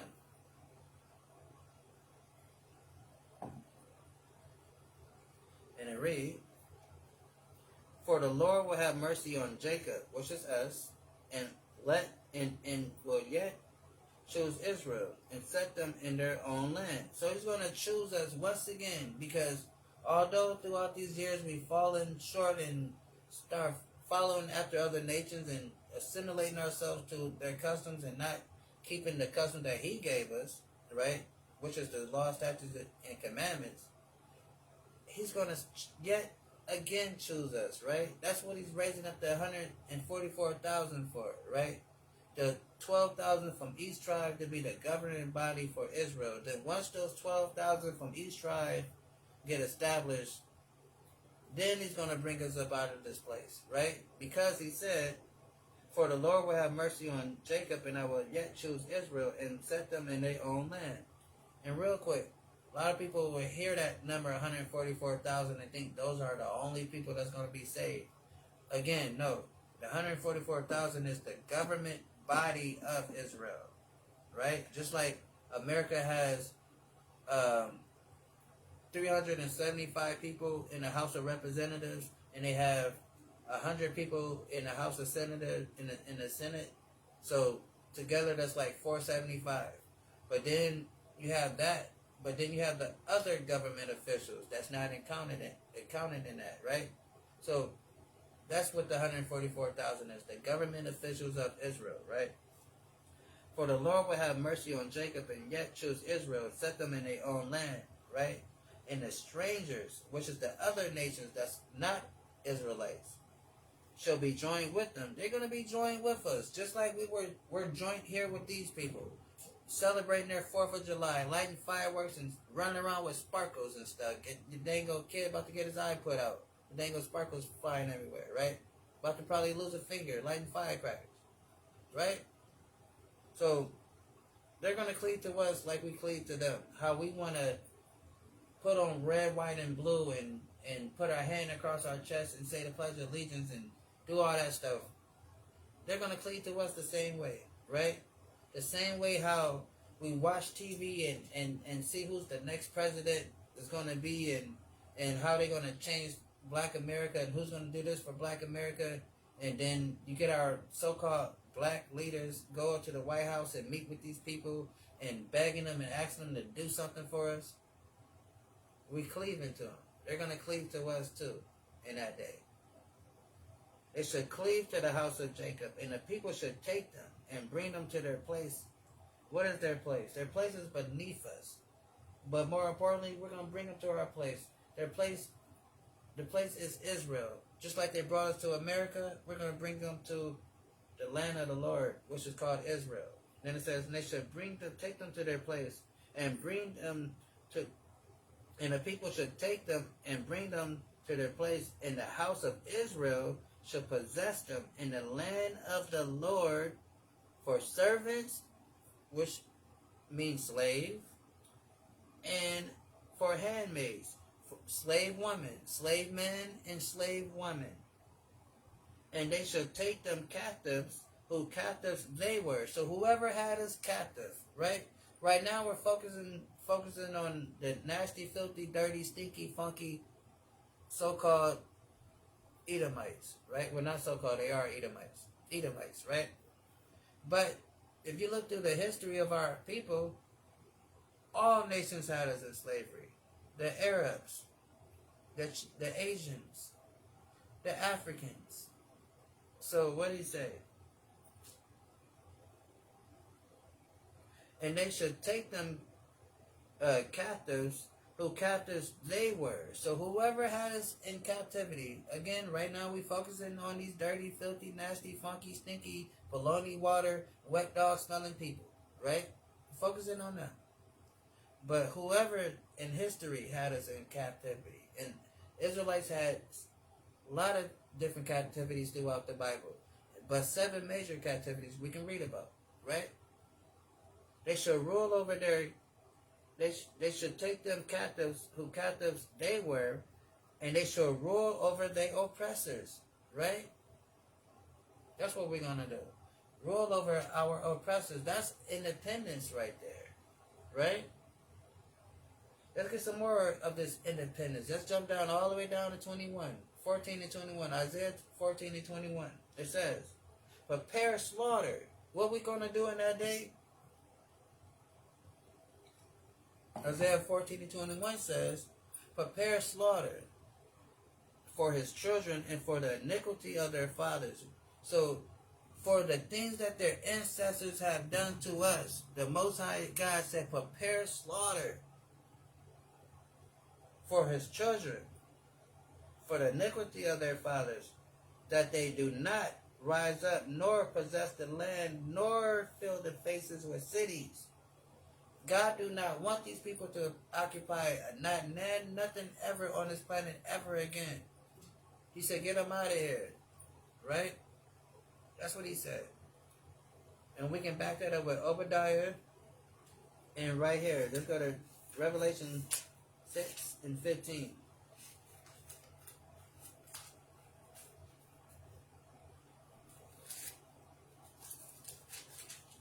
And it says, and the kings of the earth, and the great men, and the rich men, and the chief captains, and the mighty men, and every bondman, and every free man, hid themselves in the den of the rocks of the mountains. So yeah, they're going to be hiding in that day. They're going to be running scared because a black man by the name of Yahushua, and he's going to come with the millions, and the millions, and the millions of his angels. And not only is he going to have the millions and millions of his angels, he's going to have 144,000 Mike Tyson's Supermans with his ass, right? With all power, causing damage to these people, grabbing them out of their little bunkers, their little doomsday bunkers that they done bought and built for themselves, grabbing them out and putting collars on them, right? That's what we're gonna do. Let's get this is fun. Let's get What else we got?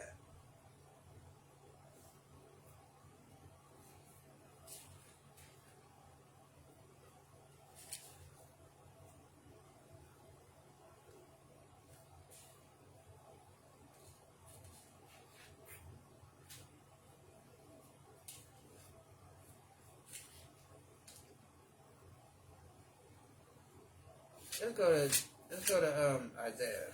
Right, we go to Isaiah.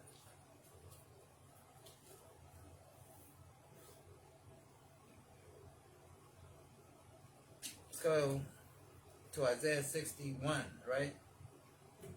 Start at the gospel, right?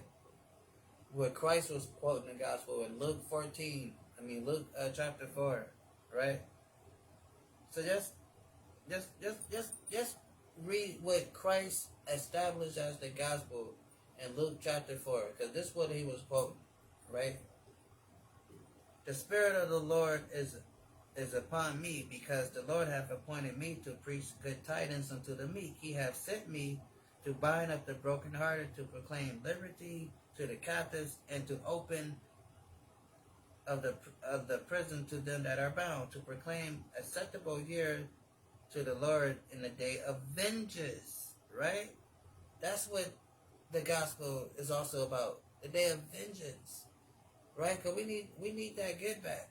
Right? Because you think they can do this, what they did to us, and nothing happens? Right? Just read it from the top. The Spirit of the Lord is upon me, because the Lord hath appointed me to preach the good tidings, which is the gospel, to the meek. Who is the meek? We are the meek.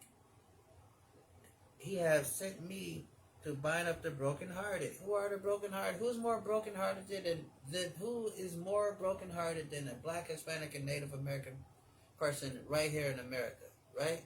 Who is? Nobody. Then it says, to proclaim liberty to the captives. Who are captives? We are the captives. We were taken here by, against our will, right? Nobody that looked like me and you said, hey, just go to America. I heard that's a great country over there. Just go. Yeah, just go, everybody. Nobody said that. We were kidnapped and taken here, right? 80% of the prison population is filled up with our people. Why is that? To proclaim the acceptable year of the Lord in the day of vengeance of our God, to comfort them that mourn. Right? We are in mourning right now because we are not okay here. And if you're not in mourning right now, something is not quite right with you. If you don't think that Black people is in a state of emergency, right? If you don't think that, then something might not be all the way clicking in your head. You might like this. You might like oppression. You might be a gluttony for pain, right? So it says,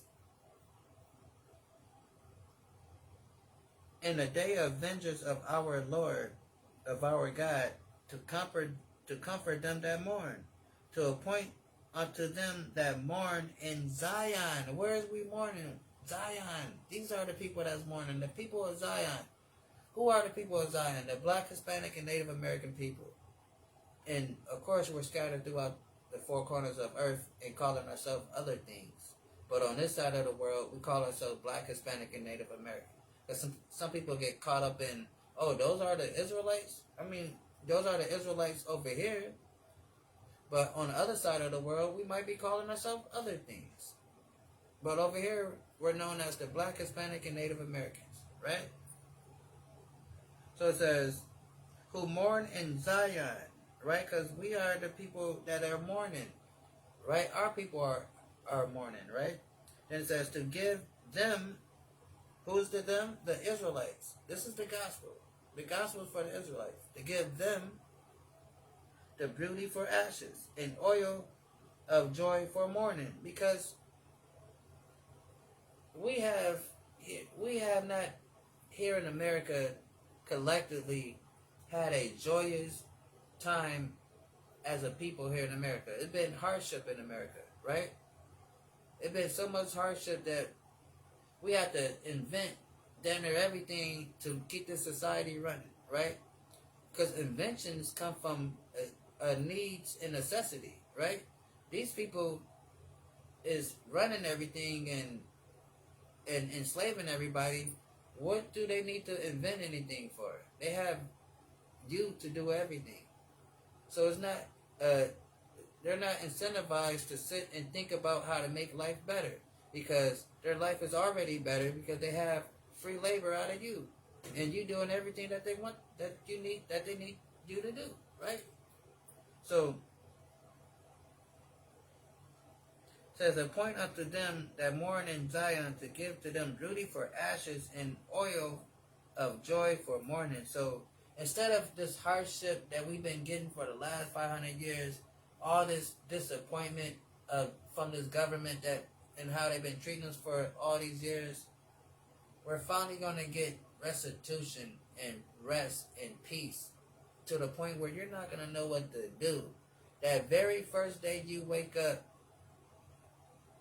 and you have no earthly responsibilities that's stressing you out and all that stuff, you ain't gonna know what to do.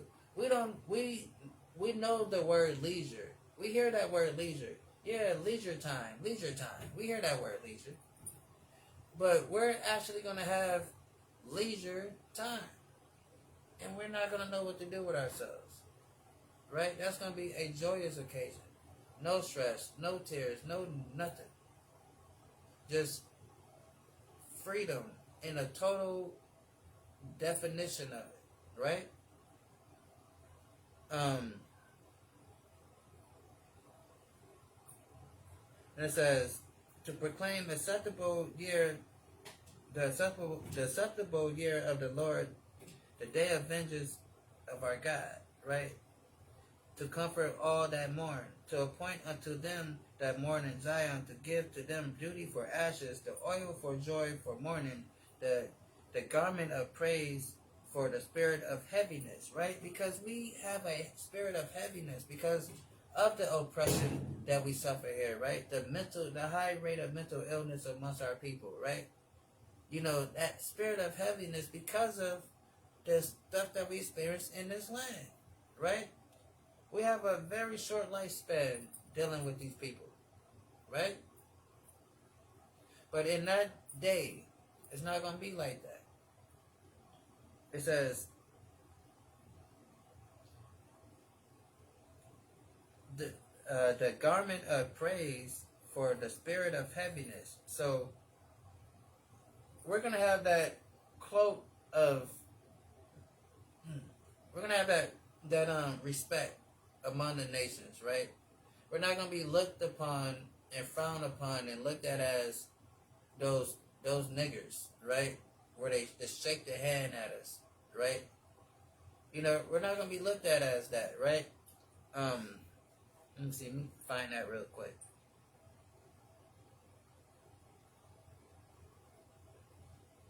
Let me find that really quick.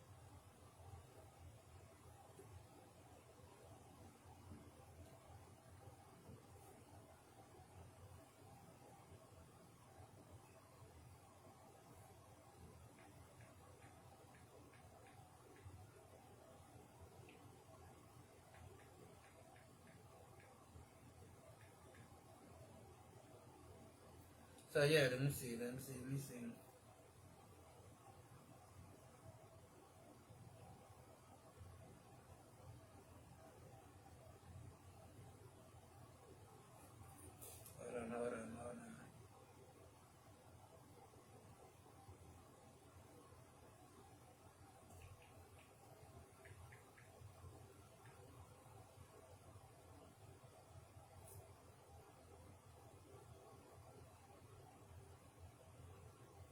Hold on. Hold on. I don't know why I can't find this.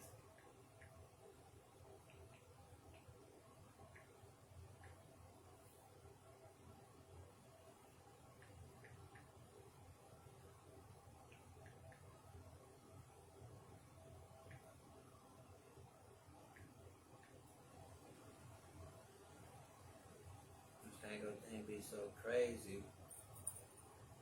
We gotta put the specific.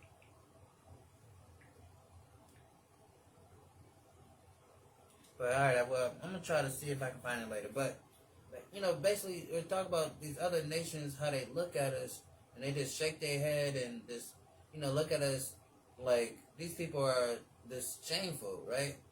They look down at us. I was trying to find that verse, but in that day it won't be like that, because it says to give unto them beauty for ashes and oil for mourning and a garment of praise and a spirit for the spirit of heaviness. So instead of us walking around carrying that reputation of, oh, those some bad people over there, those niggers, those black people like to steal, they gang bang, they sell drugs, they do this, they do that. We're not going to have that reputation. It's going to be, those are the people of God. Those are God's chosen people. Those are royalty. Those are our masters. That's what they're going to be saying, right? Then it says that they might be called the tree of righteousness, the planting of Yahweh, that he might be glorified, right? So that's what the gospel is for us. These other nations recognizing who he is, right? And they shall build and wait, and they shall build in old ways, and they shall rise up their former desolations, and they shall repair the waste cities in the desolations of many generations, right? And that's what's going to happen. We're going to rebuild, right? And these, but of course we're not going to rebuild it, because like we just read in Isaiah, they're going to rebuild it, right? Because these people are going down, right? And it says, this is Revelation 18:2. It says, and he cried mightily with a strong voice, saying, Babylon is the great is fallen, and is become the habitation of devils, and behold, of every foul spirit, a cage of every unclean, hateful bird. And that's what's in this place. All this wickedness in this place it is rotten to the core, right? And it's falling within, right? So yeah, that's what's going down to this place. So again, I guess we're gonna end it right there. I can continue going, and we might pick this back up again tomorrow. But matter of fact, I'm gonna get one more thing before we get out of here. Speaking of, let's go to Isaiah 60 real quick. Because we still, just wrapping up the point of our independence, our, restitution. So it says, Isaiah 60:10, and the sons and the strangers shall build up thy walls, and their kings shall be thy, shall minister unto thee. Meaning, their royalty, their noblemen, their presidents, their government officials, their elites, they're going to be our top slaves. They're going to be, in servitude to us. And it says,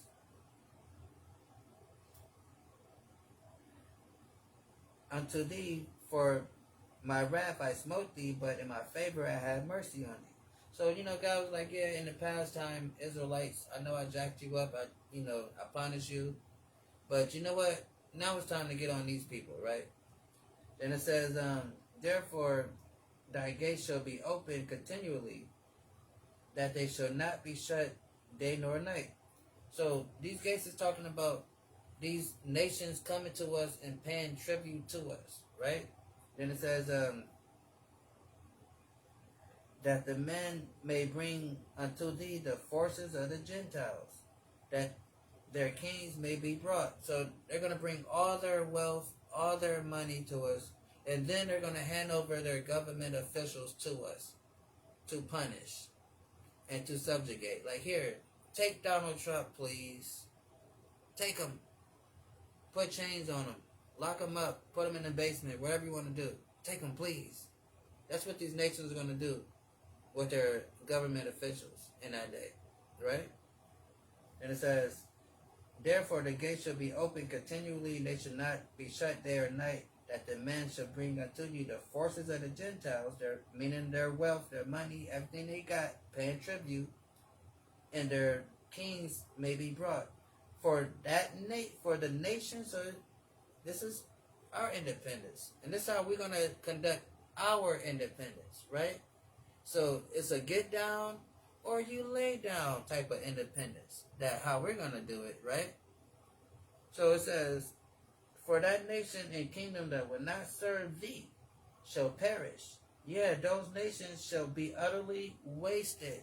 So if they don't want to recognize our independence, our salvation, our sovereignty, what the Most High God say? For that nation and kingdom that will not serve thee shall perish. Yeah, those nations shall be utterly wasted, right? God said, all right, I'm going to destroy you, mark you off the map, get you out of here, right? If you don't want to get down with the get down. If you don't want to celebrate their independence, if you don't want to contribute to their independence, then you're going to be no longer in existence. That's how this works. That's how our independence look. Thus said the Lord, right?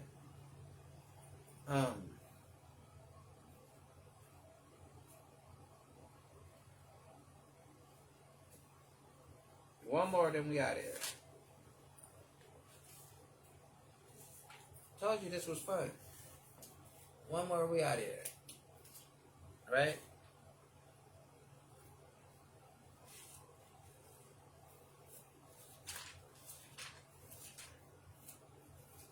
That's good. Deuteronomy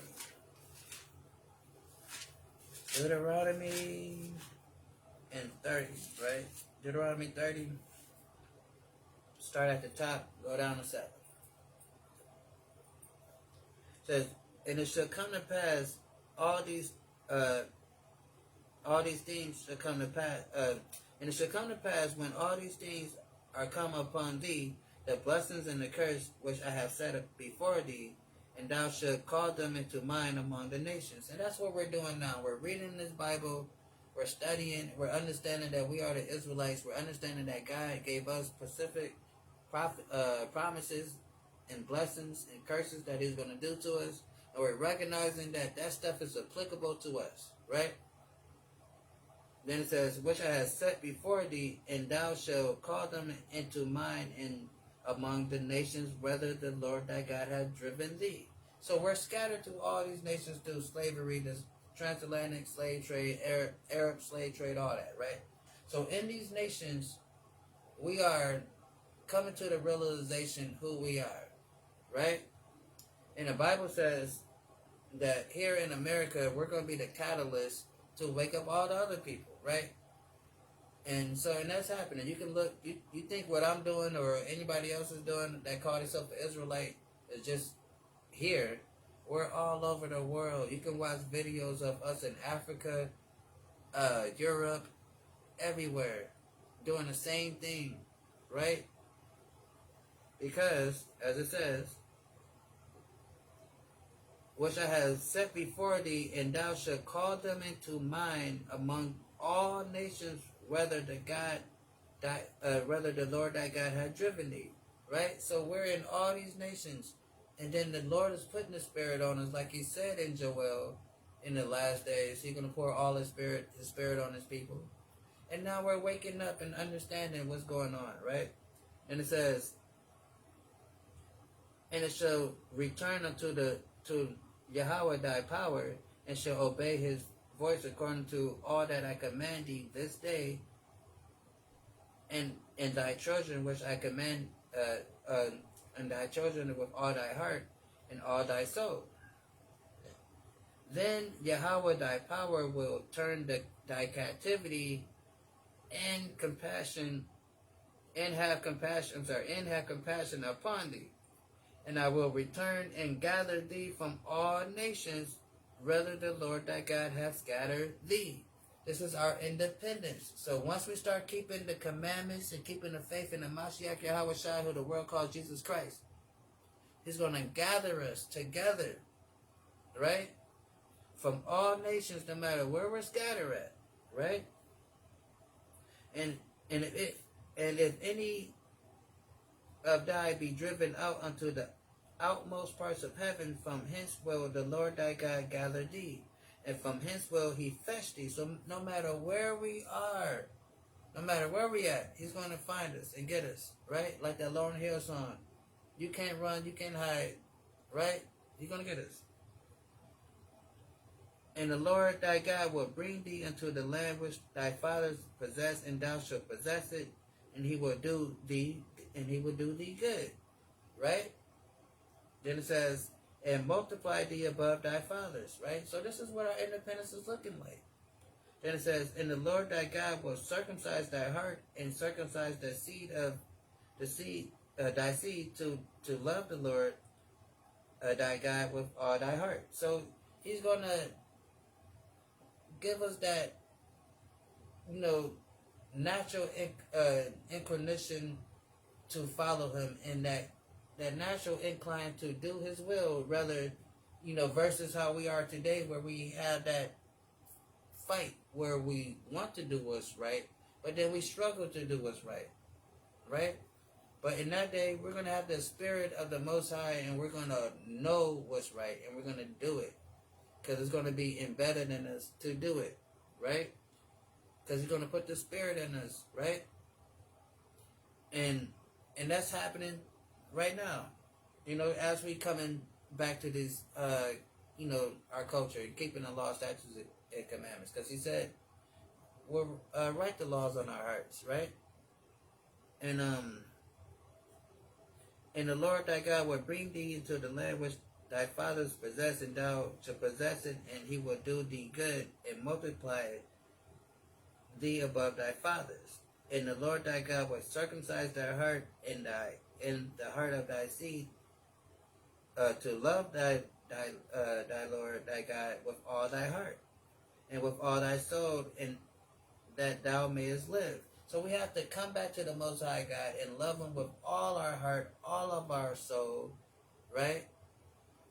And our kids too, our children too. We cannot be like, oh, well, let them do their thing. You can't, push it on them. And, those are just kids. You can't just, they got to make their own decision. No, that's not how this works.